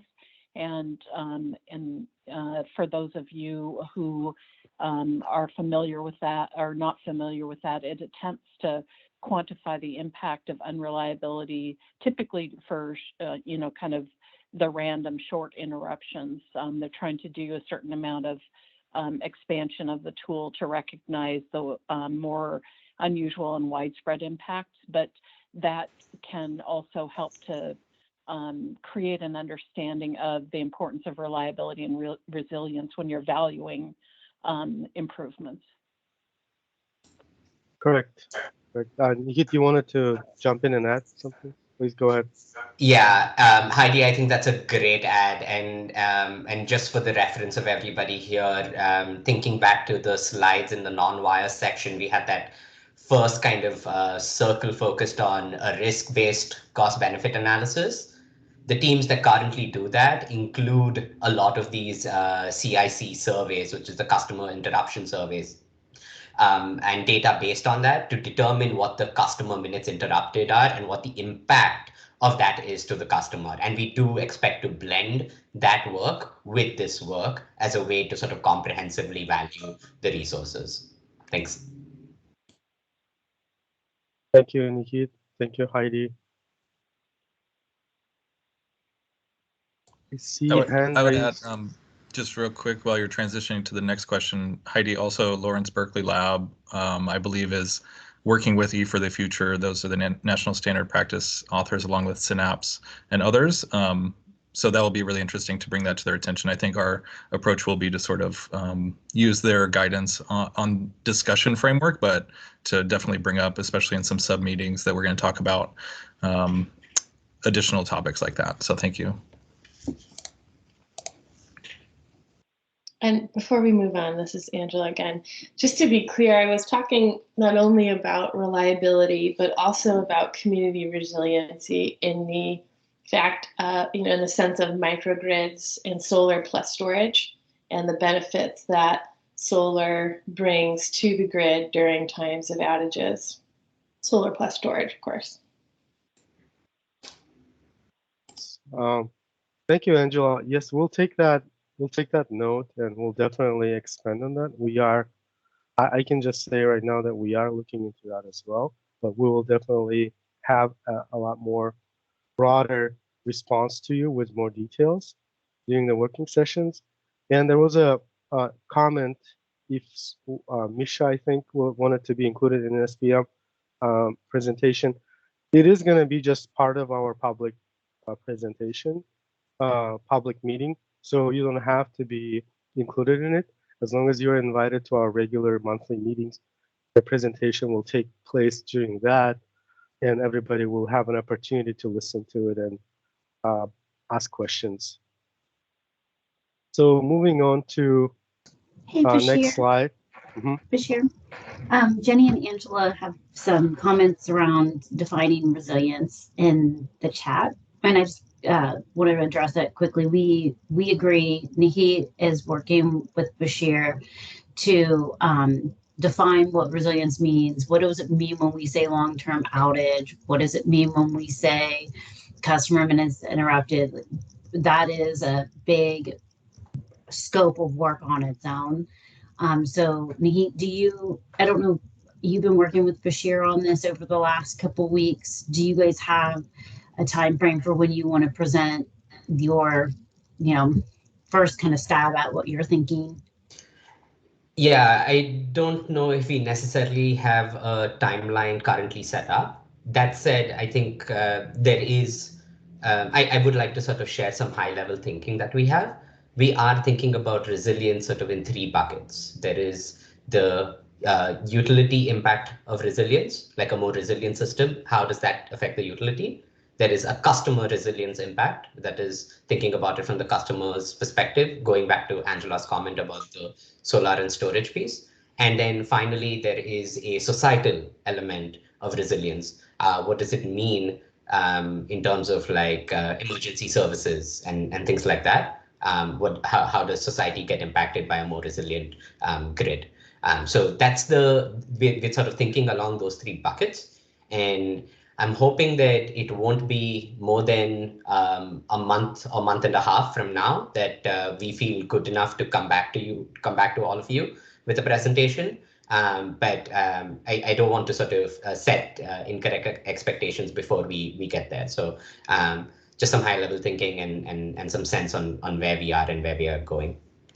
So one of the major milestones with that, and I think a question mark that you have is we're looking to partner with a third party to help us figure out how will we quantify that and what's best industry practice and what are the other utilities doing. And so you'll be working on that over the next couple weeks to try to get a consultant to help us. And then that consultant will work with, just making sure, checking my general understanding of the process. Once we have that contractor on, in contract, or we have scope with them, then we'll work with this group to define what resilience is and then quantify it. That's the general thought. Yeah, definitely. And we will have some strawman ideas that we will sort of bring to the group, so that we have a starting point, and obviously take feedback to improve it as best as we can. Thanks, thanks, Angela. Thanks, Nahid. I guess I would just add to the question and to that discussion that there is already some state level thinking about resilience. The governor has directed all Oregonians to be 2 weeks ready based on the analysis done in the Oregon Resilience Plan. And so I would encourage PGE to not create a new metric. The Oregon Department of Energy, in their biennial energy review, there is some discussion there on community energy resilience that would be valuable to use as a starting place, as well as some analysis that we've been doing with communities. So we look forward to working with you on that. Yeah, definitely not trying to duplicate work. So thanks for the call out there, Jenny. Appreciate it. Thanks. Thank you. Thank you all for good questions and good notes. Thank you, Angela and Heath, for stepping in, because I'm not able to see all of the comments. I'm sorry if I miss anything. And it's a great conversation. Thank you all. So to continue my slides, I was gonna share that this work continues. We don't stop at 2021. We have been proactive and started in 2021 without thinking ahead a little bit and trying to think of a part two, how we're going to do analysis for part two that is required for us. So I'll touch a little bit of that, like in sense of like enhancing our CE tool. Our goal is going to be continue work on enhancing our CE tool with an ability to improve analysis for our current DER and programs, as well as proposed non-wire solution projects, which are part of the Part 2 filing of DSP. So the work that has been done in 2021 lays a good foundation for us to continue our work in 2022, where we can meet the requirements of Part 2 guidelines. And another goal is to continue value and methodology. So we are working on developing values, as I mentioned earlier, for costs and benefits, basically impacts, whether they are non-energy impacts or energy impacts. Another area that we're going to be working on as part of cost effectiveness analysis is going to be the optimization work between deferral and other grid services. So what this will be is going to be we will be developing or procuring a tool to optimize the value of DERs, similar to EPRI's DER VET tool, that can participate in competing offerings such as contingency reserves or frequency versus distribution deferral, etc. Our expert in this is Andy Iden. So I think he will be expanding on his planning slides that are coming up after my presentation. So if you have any additional questions about this, you can direct them to him. Let's move on to next slide, Shadia. And like I mentioned earlier, we are planning an SPM session during our regular work session that is public, that is monthly.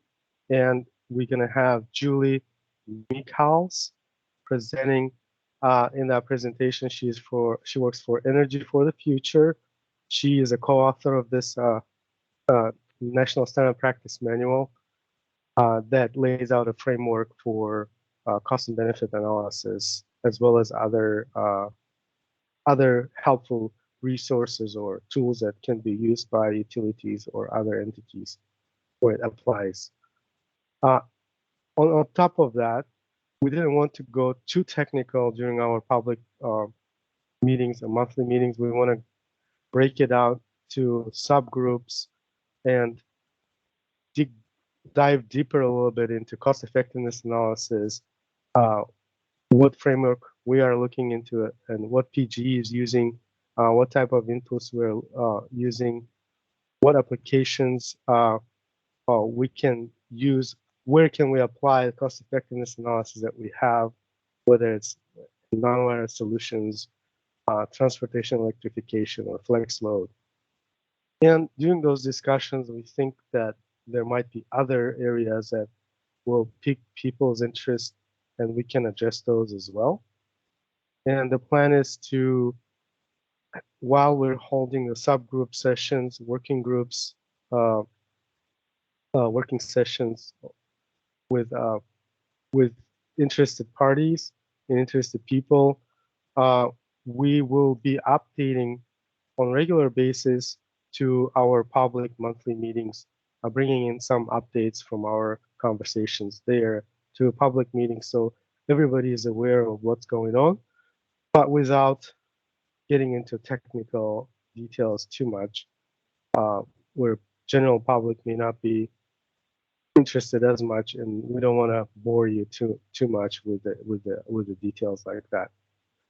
With that, my presentation is over, and I'm ready to pass it on to the next presenter. Thank you, Bashir. Thank you all. Our next presenter is Andy Iden. He will give us an update on our DER forecast. Please, Andy, join us. Hi, everyone. Thanks, Shadia.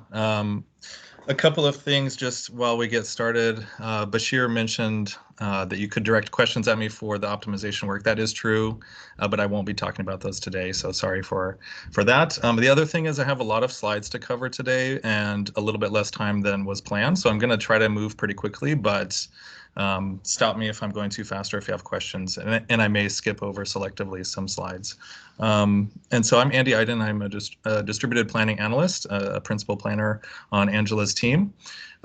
So go to the first slide here. Wanted to just cover today, it's kind of I guess a status update, plus we'll look at a little bit of early results just briefly from our locational DER forecasting effort. So as a reminder, this is in section 5.2 of the guidelines, a critical part of part 2 of the filing here. So in the guidelines, we call out sort of, or the staff commission call out discussion of current utility practices or processes for distribution system load growth forecasting, and then forecasting of DER EV adoption at the substation level, and then results of that. So what I'm going to talk about today is just the first 2 items there, and then we're still working on, I'll go into some next steps of what Kadeo, who is our lead consultant on this effort, is currently running through, and then we'll have a chance, you've heard from them for those who have been at these meetings, and we'll have a chance to look at the results as they come through later in February and March. Next slide.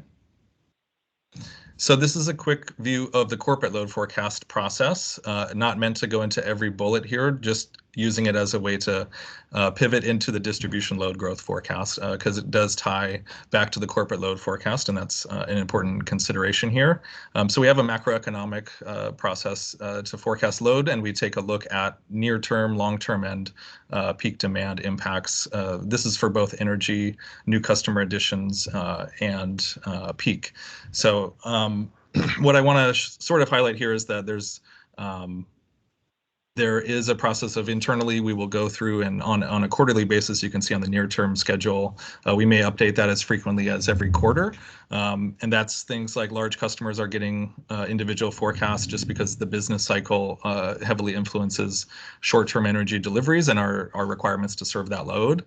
And then in the longer term for updating IRP cycles, that's where we have an annual cadence to annual or biannual, depending on if it's an IRP or IRP update. So there's different load forecasts will feed into different processes, but just to raise general awareness, there's more information you can read about this in the IRP. And so let's go into the next slide. So for distribution planning, when we talk about breaking it into kind of the realm that's of interest for this process, we take our system-wide load updates. Our distribution planning team does that process every April, but throughout the year is also continually updating and monitoring new load increases or customer requests as things change, as we all know. So they're kind of continually planning, but every April we take that corporate load forecast, which is run in March, so Q1 of the year will feed into a distribution planning effort. And so a little bit more on that is, that our distribution planners, in conjunction with, our key account managers and other business development leads who keep an ear to the communities that we work with to track things like local building permit activity. If there's new subdivisions coming in, that might be influenced by zoning policy changes. I know City of Portland is, continually trying to evolve things like residential infill and things like that. And then we just have customer service requests and like I mentioned, customer expansion plans. So the teams kind of track all of that, and then every year we undergo a series of steps to update our load updates for distribution planning. The bottom-up load additions, like customer-specific or not always a single customer, but just region-specific load additions, they get associated with a specific equipment, typically a substation transformer, and then if the new growth would exceed the rated capacity, or I guess exceed our planning thresholds for maintaining reliable loadings onto that equipment, then we investigate, a variety of options, and that could be reconfiguring the load in certain areas of the network where we can shift customers to different parts of this service equipment, and potentially it could lead to a new project. So I'm just kind of laying this groundwork because it's something that we'll detail more in the filing, but it's important to contextualize here for DER adoption purposes. Next slide. Little bit more here on the disaggregation of the corporate load forecast down to the locational level. Currently, we calibrate the corporate load forecast to the historic trends and the past sort of peak demand. I have here on the feeder, but it's actually usually at the substation transformer level, which might have one or more feeders attached and served by that substation transformer. So apologies for that. And we adjust for any of those known customers. So if we know a certain area has already, like I said, maybe there's multiple hundreds potentially of new homes coming in a certain region, and then we have insight into that, we will track it and look at how that impacts our current ability to serve load with the existing equipment. And then we also layer in and calibrate to the general long run and short run corporate load forecast. And that's, I think, getting into the middle bucket there. So we sort of take care of the bottom up items that we know about, and then we have a process for allocating the remaining corporate load forecast down to the locational level. And then we're looking at this process right now as we obviously are moving headlong into the Part 2 filing. So we're having many active conversations about, for this round, looking towards April, but really that process has already begun for how we can increase our accuracy and ability to pair those expected, bottom up lump load additions or customer additions with the corporate load forecast. So some key things we're trying to make on the improvement here is to improve the characterization of the bottom-up load additions. And so we're working with Cadeo on this in the adopter model that I've discussed previously. So on the DRP team side, we're characterizing the bottom-up load additions by identifying, what is it, a residential subdivision, is it industrial growth or commercial, and then we have 8760 load shapes to assign to those versus just looking at sort of the peak megawatts. And then the second bullet here is calibrating. We're trying to take another step on the calibration to really, instead of just allocating to the historic peak and trends on the substation equipment for customers being served by that equipment, we're trying to get it down to the customer, I guess, revenue class or building type if we can, because that impacts the load shapes and the type of equipment those customers may adopt, and then later that will influence the amount of DER potential that those customers have when we look at programs and things like that. And then the last one is looking at Yeah, go Oh, ahead. sorry. There's a question in the chat when you're done with this. Sorry to interrupt you. I thought you were pausing. Okay, hold on. Got my wife doing background noise on me. Sorry, gotta hand it a bagel. I won't eat it now, I promise. Is effective climate change, the heat domes taken into account for peak loads? So that is a great question. I think on the DER side, we're certainly considering this. I can't speak to the corporate load forecasting aspect of this. I'm not an expert in that, but I do think, Angela, we have some work with Oregon State on climate risk modeling and things like that is being scoped, and that may help inform. I think what I'd like to see is us to take the step of saying, if we experience those extreme heat events, then how does that impact our, I mean, impacting the load is one thing. I think we have others on the call or perhaps around PGE that are more knowledgeable about how we're taking steps to react to that and prepare for future potential situations. But from the DER potential side and adoption forecasting side, I'd say, it's a known impact of the fact that with hotter outdoor temperatures and ambient indoor air temperatures, that's going to have a synergistic influence on things like thermal-based demand response programs, like thermostat controlled programs and things like that. So that's a work in progress from my seat, but I'm not speaking here today to our corporate load forecasting activity. Yeah. So for climate change, Andy's right. We are actually partnering with OSU. We were planning to announce this on next month. Did I jump the gun? Sorry. No, that's fine. There's nothing, we're not hiding it or anything. We just weren't ready to present on it, but we are partnering with OSU, which is an amazing opportunity to be able to work with that university. Nihit will be our lead for that work, and he is going to be looking at how we develop a variety of different climate or extreme weather scenarios as part of that could be fed into the work that Andy's doing, into our load forecast, and then also into our distribution planning. And so we'll have more to present on that. We're in the scoping process with OSU, but we're really excited, and they've agreed to come and present the work that they're doing. And Jenny, they, I think, have also been working on the report that you mentioned as well. So more to come on that as well. Yeah. But today, climate change has not been factored into the work that we're doing, but we're hoping to update Andy's work in time to file in August to account for that. No pressure, Andy. No, thank you. Yeah. And then Andy, you have another question, sorry, from Jenny. Do you take into account information about the equipment being installed in the new homes and whether the home is energy efficient or includes solar when assigning a load shape? So yes, and yes, we do. We calibrate the adopter model to basically the best available source of what end use equipment is at that home. So for existing sites, we're using a combination of PGE data, surveying our customers. That's a residential appliance saturation survey.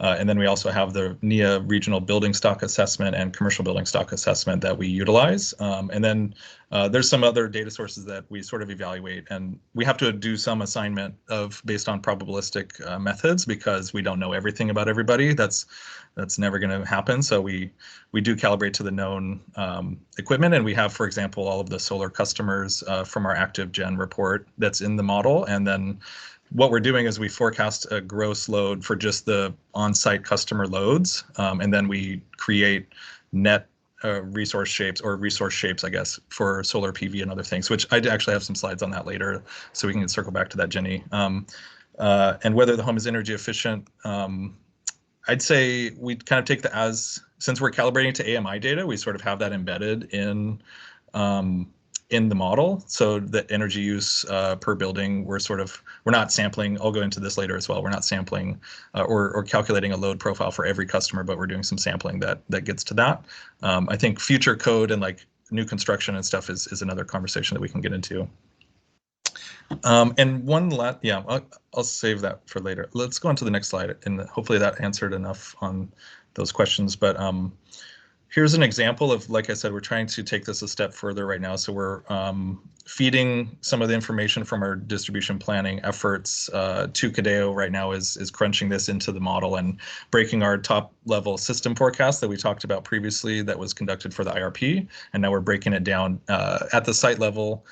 Really is where we're conducting the analysis here for adoption, but it's we're going to be reporting at the substation level or the feeder level. And let's see. We have a question in the Yeah, chat. no, I think Josh has given, that's fine. Thank you, Josh, for providing some explanation on the side. I think I'll let that be something people can read while I go through, and then I might ask Josh if there's questions that I can't clarify, he can jump in. But here's just, this is for the calibration step. I just wanted to give an example walkthrough. So it's really just drawing a firmer connection. I shouldn't say establish a connection. It's a firmer connection between the granular revenue class, like residential and non-residential, and even corporate sector or commercial load sector. Basically saying, we know this certain amount, like I said, on the right-hand side here, we can track the flow of, like, if we know there's 7,800 new residential rate class customers coming in the next year, or 2023 in this example, that's coming from the corporate load forecast team. And then we have a series of, we show the Kemmer feeder here, but there's this, you can see the stack there represents maybe that 7,800. We sort of, we have in the box there, step 2 is like we assign 1,500 of those to known feeders. That's based on our, like I said, bottom up kind of knowledge gathering. There's some room in here for improvement. I would love to in the future evolve this to get, better data pipelines from our local government partners in particular. So that's, if anybody has any special passion about that, I think, and we'd like to look at that in the future. But then we'll have, if you net out the 1,500 residential customers from the 7,800 that we started with, then we have 6,300 remaining customers that we then allocate across each of our feeders according to, the proportion of residential versus commercial on that feeder. So we're not assigning a bunch of residential load growth from the corporate load forecast to an industrial feeder, for example. And that's I think an improvement that will be leading to some beneficial insights. We're still kind of, as I said, waiting to integrate this data fully into our March and April load updates on the distribution planning side. And let's see, so yeah, I think we can kind of skip through to the next slide here. So here's an example of sort of the weather normalized load shape. So we're just, I'm just going to move quickly on, but I want to say, we use TMY3 data. So this is, I guess, you will see really hot days in the TMY3 data. It's not doing a climate sensitivity per se. I think that's, like Angela said, some work we'd like to scope and perform in the future. But we do, for things like demand response, we do utilize the IRP's loss of load probability to dispatch, to simulate a dispatch of those devices when the loss of load is expected to be high based on the confluence of the load forecast, like the peak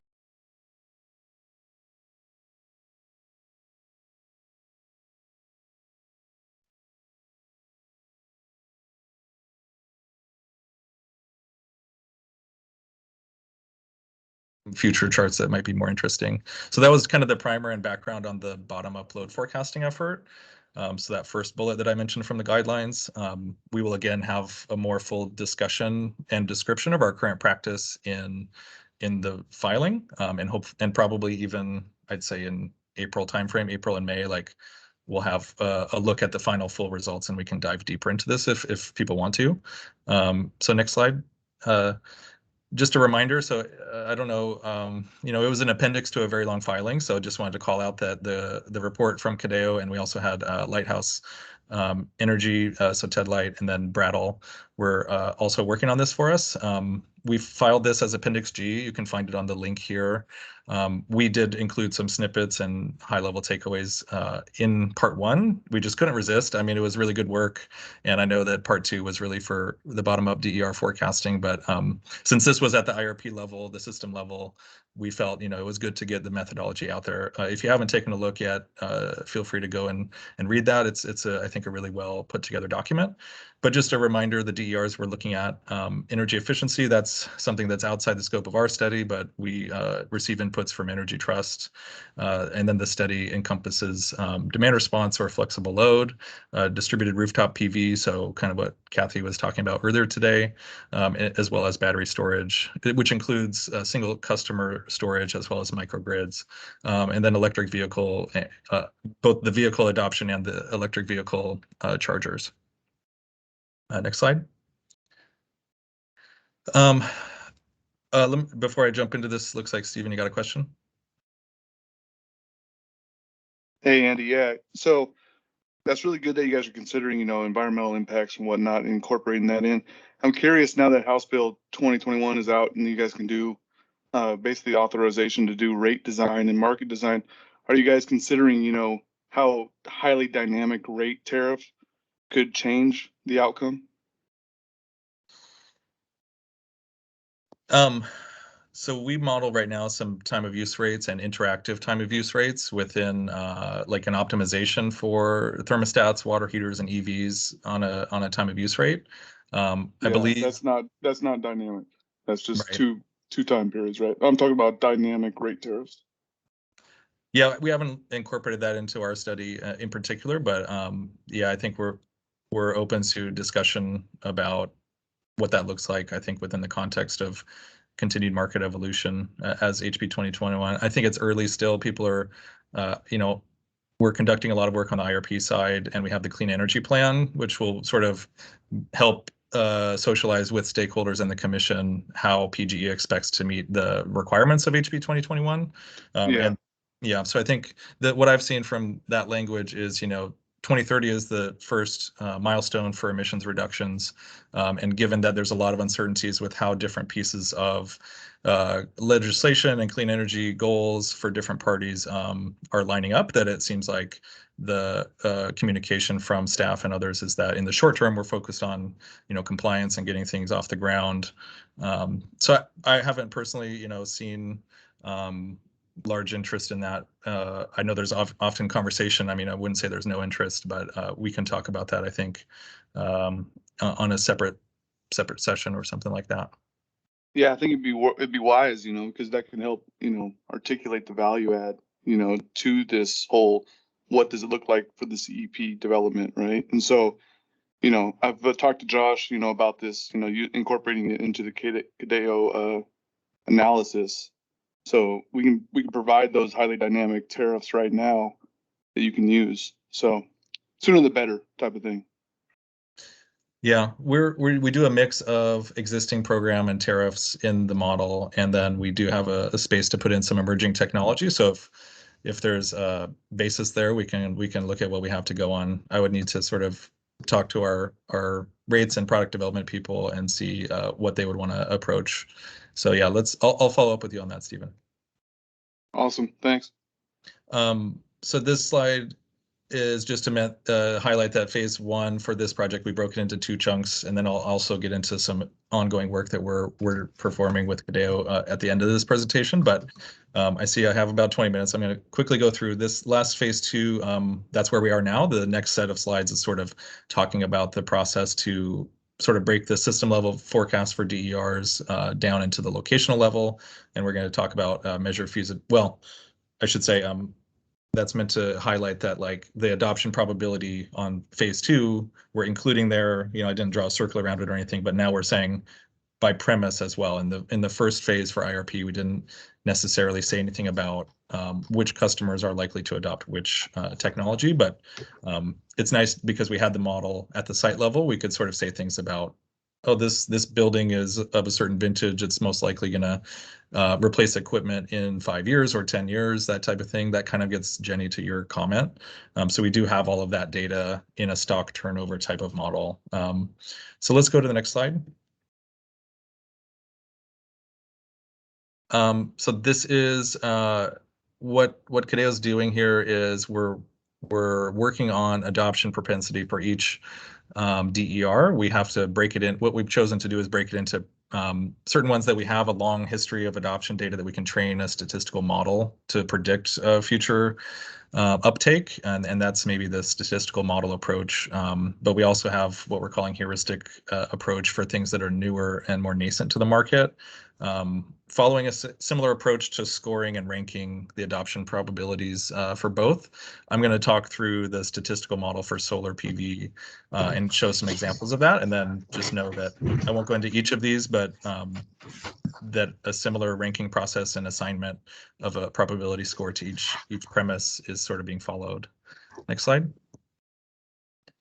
Well, I guess we'll go back real quick. I think there was comment on, I think so, just Angela, your basic comment on resiliency, and Jenny, when you chimed in as well.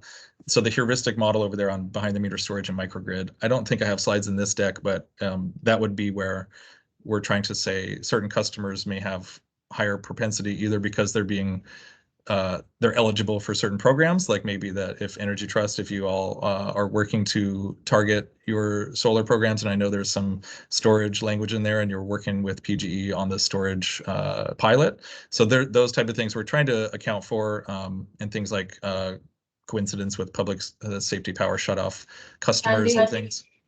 Sorry to interrupt. I think one of our attendees cannot see the slide, so let me make sure we are good on our technology. Can anybody else let me know if you can see the slides right now?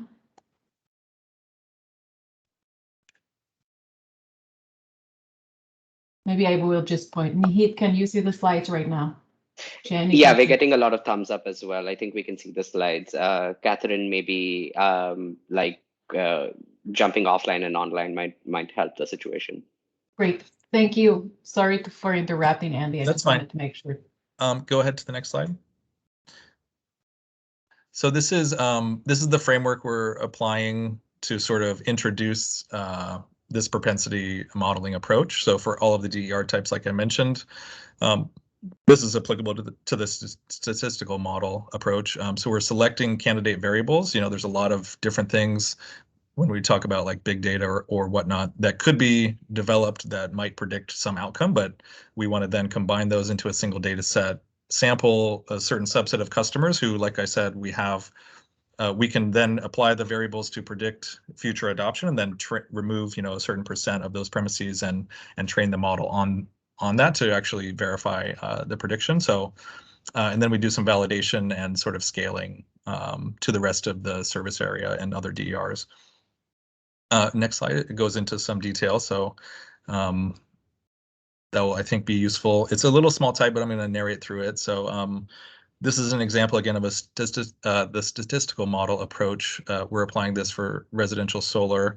On the left-hand side is that variable selection process, and so there's starts off, if you can read it. So building type is at the top, and medium household income at the census tract level. That's the abbreviations there. So CT, number of solar adopters. That's how many neighbors in your census tract have adopted solar already. And this is these are just, like I said, a long candidate list, which was based on literature reviews of what may inform locational solar adoption. And then we go, and the blue highlighted ones are the ones that were ultimately selected into the model, which you can see the results of our testing there that Cadeo has produced. So it's pretty close for the final fit. The reason we do that is to have a more sensible model, not to have like something that's overfit to the data with too many variables. So you want to have something that's more simplistic, that gets you the right amount of predictive power. On the right-hand side is how we're breaking it into then quintiles or just buckets of different customer groups. And so you might say, I might fall into bucket 1 there. I have a 10% relative probability of adopting solar. There's folks in the 5 bucket who are more likely to adopt. And then the next slide, I think we'll talk through some of the ranking that we actually use this information to inform. So all of that kind of statistical approach feeds into this scorecard approach, which is more interpretable, I would say. So there's the regression aspect happening behind the scenes, but it's ultimately being used to inform these sort of scoring matrix or scoring approach, which is kind of similar to credit rating agencies and things like that. So yes, Jenny, the model's been validated for solar here. We took past Energy Trust installs, in fact, and sort of compared that. I don't know if I have the stats on that on hand on this presentation, but I can reach back out to you if you're interested. So the base points there you can see starts at 493 for this customer, and then based on building type, it would either, like multifamily customers would be less likely than single family to adopt solar, and the same then goes for income. And this is not trying to say there can't be programs that target low income customers to correct for this market failure, but as we know, EVs and solar come with a premium and are less accessible. I mean, that's the whole reason everyone is pushing on this issue is recognition of that fact. So this model sort of starts out at the base level of just saying, let's look at the market adoption propensities, and then we will be able to layer into the model here specific programs targeted at low income customers if folks want to think of it that way. So that's kind of how it goes down, and then it goes all the way down. Owning versus renting also has an impact. You know, this is based on, again, literature review and other things. And I'd say this is our first pass at this. It's going to be something that we continue to evolve with new data sources, and definitely open to further conversation along those fronts. Angela? Yeah, I'm confused on one of the things you just said about the incentive programs for low and moderate income customers. I was assuming you were taking those into account, but you just said something that made me wonder if those weren't included. Because, I mean, as you know, the adoption rate for low and moderate income customers has increased due to the different programs that the state has, the Energy Trust has, and so those numbers are really different than what they were in the past, and I would assume that would be a part of your modeling. So I would say one thing to keep in mind is that even though we're shaping it based on income, that's one of 5 variables here. That it's not to say there isn't any, so it just means there's relatively more in higher income neighborhoods. I would say, let me think. So as we look, we're not modeling programs right now for solar. I should say that actually we have the potential to include that in the model, but we right now are just doing a market approach, saying we're using NREL's DGen tool on that front, coupled with some of these allocation scores. And so, yeah, I think if you have data sources on relative adoption among populations by income and how that's trended over time, we'd love to take a look. So if that's something you're... Yeah, there's 2 places you can go to for that. One is Energy Trust. Obviously, they have their Solar Within Reach program, which has been a huge success, and they'll have statistics on that. And then the other is the state Solar Plus Storage Rebate Program, which over 50% of those rebate funds have gone to either low or moderate income residential homes or low income service providers on the commercial side. So there's data out there for you. Mm-hmm. Yeah, and I think that's great feedback. Thank you, Angela. We will, on the next step slides, I think I'll circle back to that because we have some ability, I think, to gather those different data points and work them into another update closer to the filing. I think, I'm given the snapshot in time of, we had a schedule, we're on a commitment to close the phase 2 information here to get to our distribution planners, but shortly after that, we'll still be continuing to tweak and refine the model.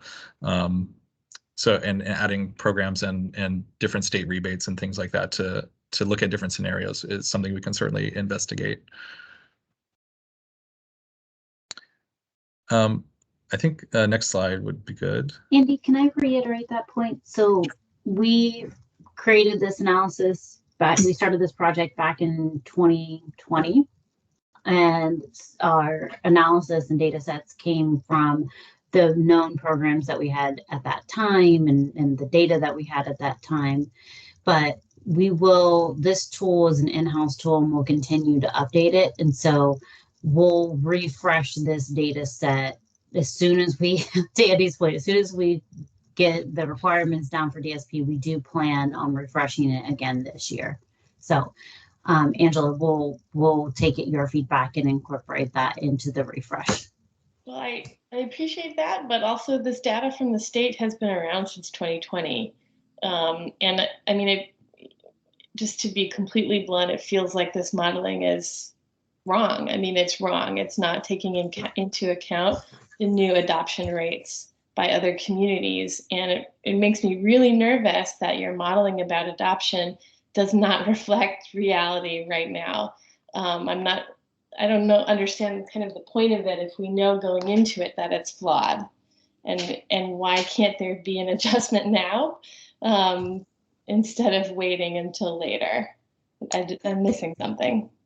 Yeah, so Andy, do you want to describe how we modeled solar? Like what was our baseline that we used to then forecast out adoption? Well, I want to see if Josh is on the call still and able to inform as to how we're using, if we are capturing the 2020 storage policy. We do have ability to look at changes in battery and storage, solar module cost and how that impacts adoption. So we are, I wouldn't say we're not able to make that change, Angela, at this time. Like Angela said, we're looking to refresh this later in March.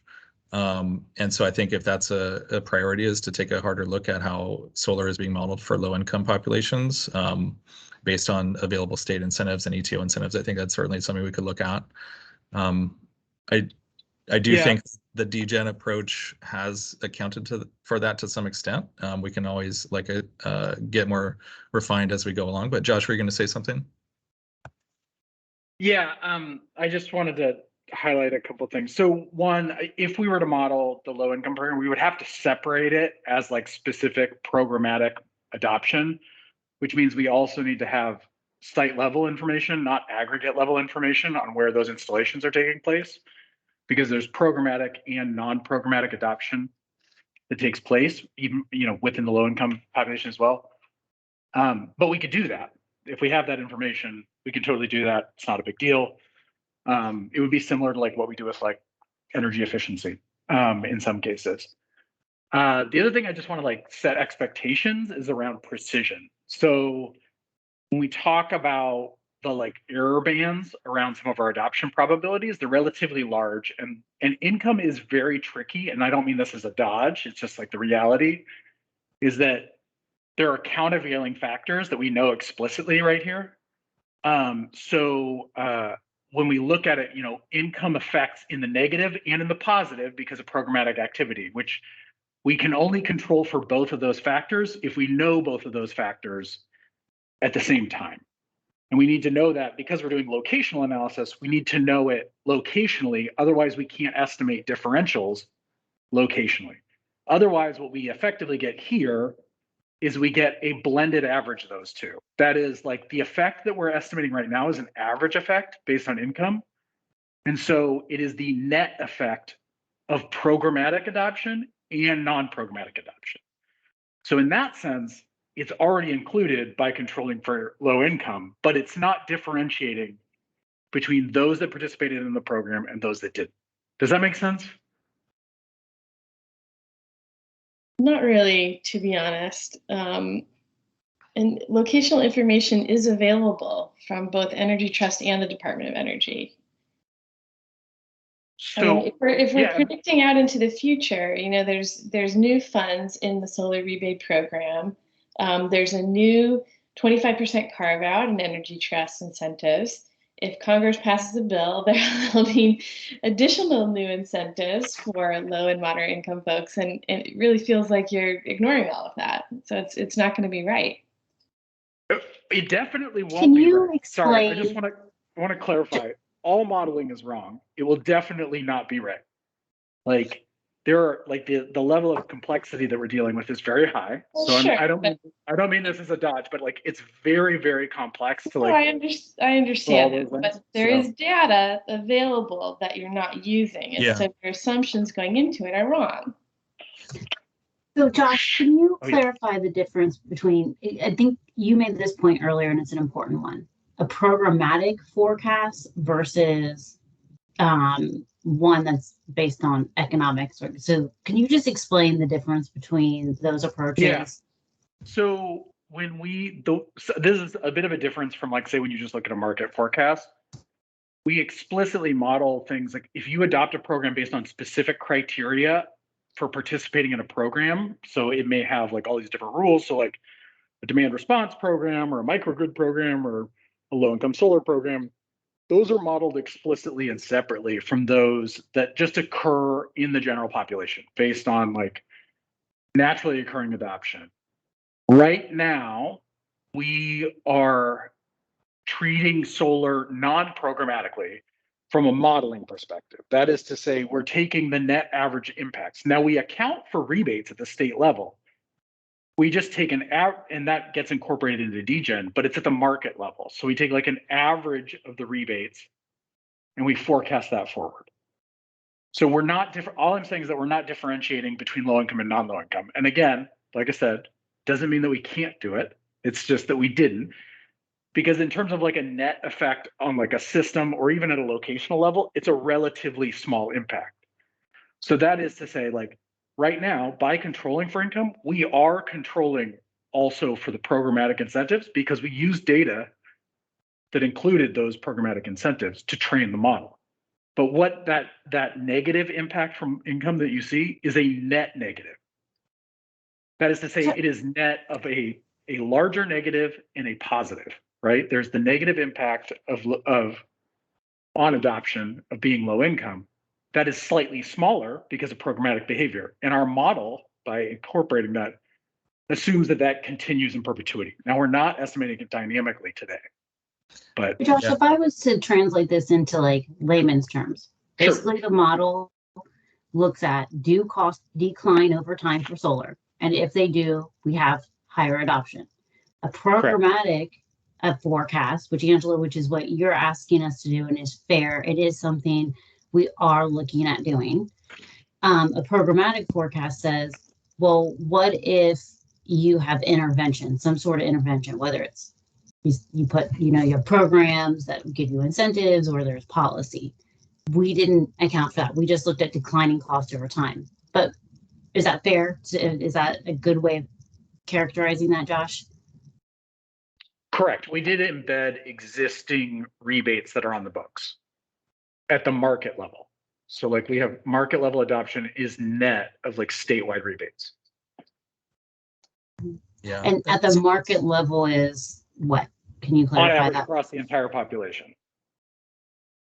And let me just mention here, I think there's enough technical detail and questions here that it seems ripe for sort of a technical working group topic, and I'm happy to work with Joe and others interested parties on the call here to scope that up, and we can dive into it and share more details. I think, though, what Josh mentioned, I want to reiterate that to the extent that Energy Trust low and moderate income solar program has been around for a couple of years, when we train our model to look at who from their program has adopted in a census tract with a certain income level, that's already picking up some of that effect. So it's not like it's completely missing. It's just that's right. Like, for some of those impacts or reasons that Josh mentioned, it's a little more complex and perhaps false precision if we start going in and tinkering things, unless we take a more holistic overhaul of how we want to specify and pull out like those populations, which we actually want to do as we go forward. So it's a good, I think, work stream for us to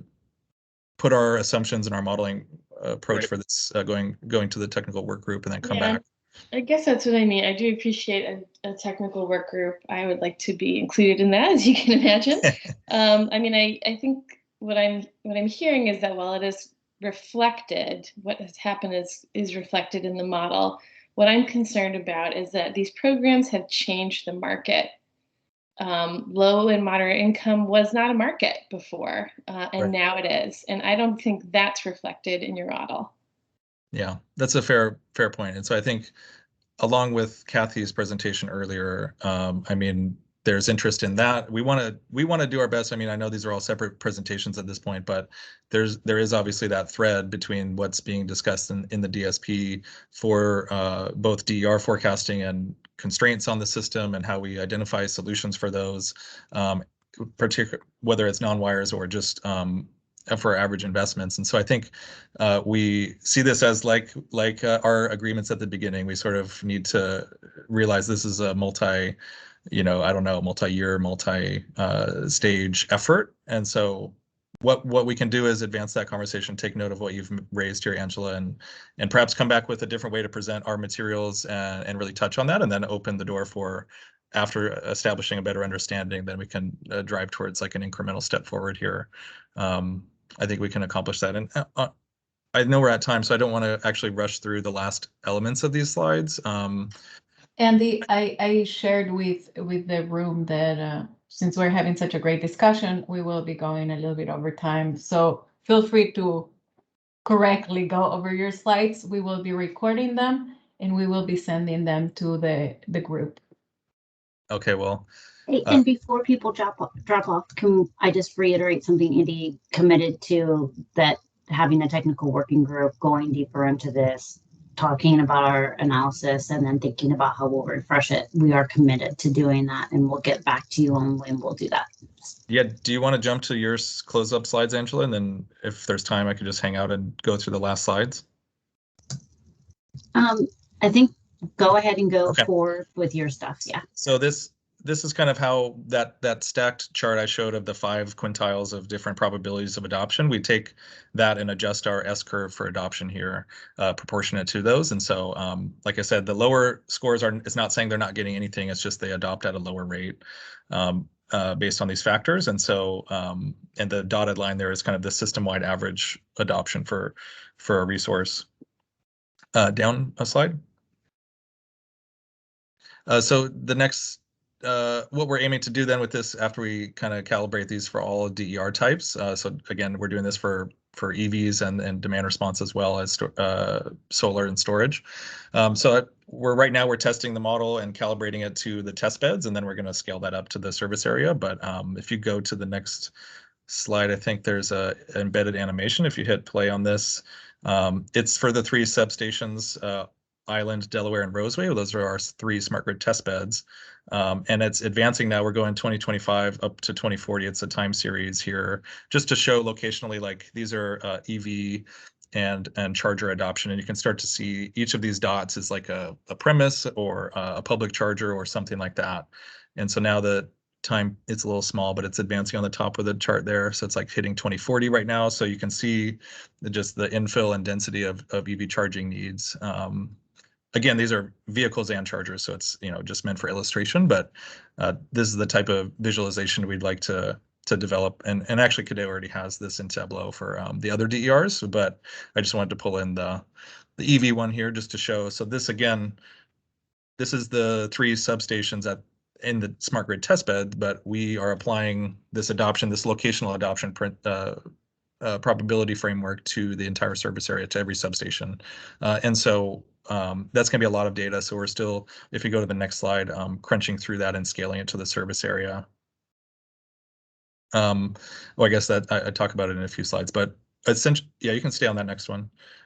So with that adoption look at each individual site, that's something Jenny mentioned. I know she dropped off, but the gross and net load shapes for each feeder are calculated for each of those. We do a 10% sample for residential and small commercial, and then we do a census or basically a load profile for gross forecast for each large customer. I think we're doing Schedule 85 and up. So you can see right here, I've shown on the right a chart with just small commercial load profiles for 2 different feeders. So this is a 10% sample of those Schedule 32 customers. And you can see the blue, like feeder 1, 2, 3, has much more like summertime usage than the orange one. And so that would lead into questions about, are there air conditioning programs that are applicable to one or the other feeder for things like a targeted either energy efficiency or demand response deployment? And then that last bullet is we apply the load impacts by the DER type to this, which is again the gross load. And we've backed out solar from this, and then we reapply the solar shape, and we use PV watts to do that. So if you go to the next slide, I think this is my last one. And basically the charts on the right, I just want to illustrate how that kind of might fit together. This is for one feeder, and these are the charts here are segmented into three. So the three colored columns here. On the left, it's broken into 2027 and 2050. If you can see the kind of small demarcating line there. Across the x-axis is sort of, for each year, is a 24-hour period, and then down the y-axis is sort of the months. So it encompasses every 8760, all the hours of the year. And then the blue areas are sort of lighter load, moving towards the orange and red is more heavy load on the left-hand side. And that's the gross load profiles we mentioned. When we layer in what I mentioned as the DER impacts, so if you adopt a PV system, and say you also adopt an EV and you participate in a demand response program, all of that kind of gets wrapped up into one. In this view, we're looking at just the aggregate DER impact shape. And so you can see actually if you look at the 2050, it kind of there's that blue piece going down the middle. So that's the midday solar kind of coming through. And then on the edge hours, that's the EV charging, which typically happens at night. And so that kind of then in the right-hand chart gets aggregated into a net load profile impact, which is kind of what we would use to then go forth and do our planning. And so you can see it kind of I'm not going to go into like excruciating detail on this. It's not meant for that purpose, just a visual. We'll elaborate on this in the filing, but you can tease out things like this when about like in the long run, based on the DER adoption parameters, what's happening to the system peak at the locational level based on different adoption scenarios. So it might say, with more EV charging that's coming in, it'll give us good insight into saying how much of that load can we expect to manage through, through pricing programs or direct load control programs, and then how does solar really interact with all of the other DERs that are expected to come onto the grid. And I think that's it. So thank you for sticking around a little extra. I guess here's some upcoming work, which I was kind of pointing to the comments that Angela, you raised. So for the first three are here, just what we're doing internally to finish up this locational adoption propensity model. It's a lot of work to tie it in and QC all of the results. So Kadeo and the team is working through that diligently, and we're gonna, in probably middle February, beginning February, have the results available at the full service area level. Then we're gonna have some work to integrate this into the IRP workflow as well. And then I would say this last bullets, these are meant to just say we do have a stream of work, like I said, trying to collaborate and connect with all of the interested parties around some of the items Nahid mentioned and Bashir on the cost effectiveness side, particularly equity metrics, resiliency, and other environmental factors, and how that kind of drives DER potential. We essentially want to take the learnings and recommendations from that process, and things like what Jenny mentioned about state data sources and definitions, all of that is good, and we'll take the outputs of that and roll it into Adopter, basically allowing for this continued evolution of the tool to get more precise and to answer more of our kind of emerging policy questions and scenario analyses and things like that, including non-wire solutions and other projects. So with that, thank you, and I'm sure there's probably people who wanted to ask questions, and it's a function of the nature of this presentation. But if you have any, you can email them to the DSP inbox, and I'll be able to reply to you. So thank you. Thank you, Andy.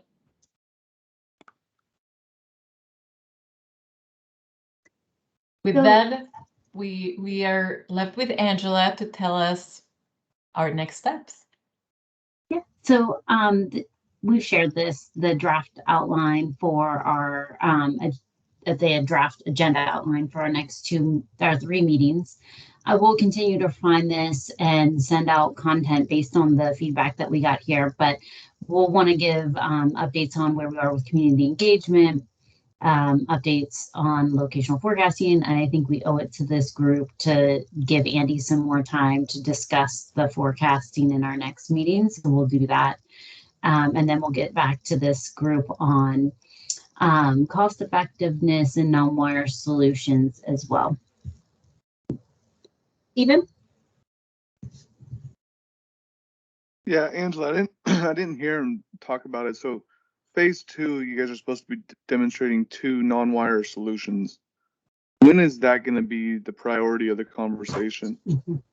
That is a great question. So first thing we need to do is get agreement on what is a non-wire solution and how that gets applied. And we've built a technical document on how we would do that internally.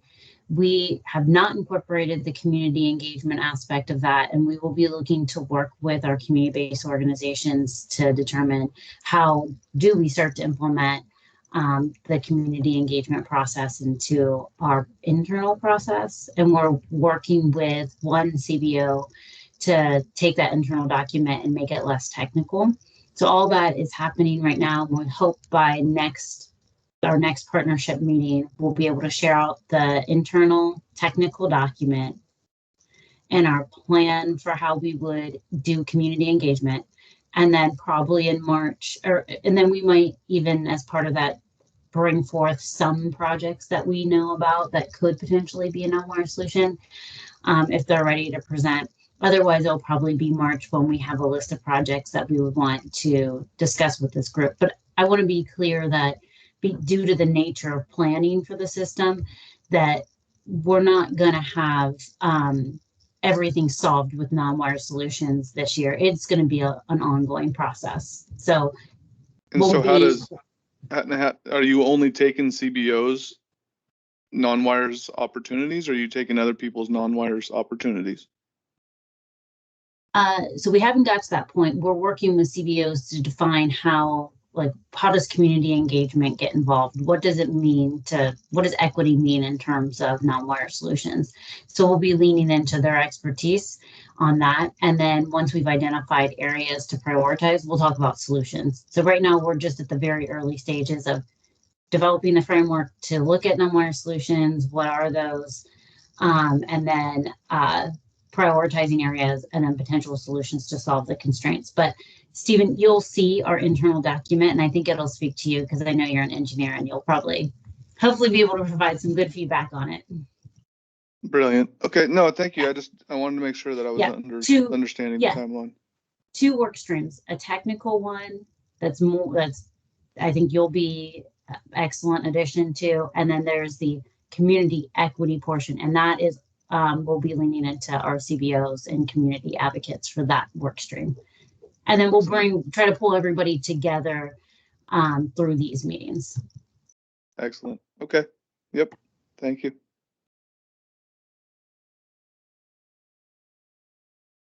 Any other questions? Well, thank you, everyone. Have a great rest of your month, and we look forward to seeing you in February. Stay well and stay safe. Thank you.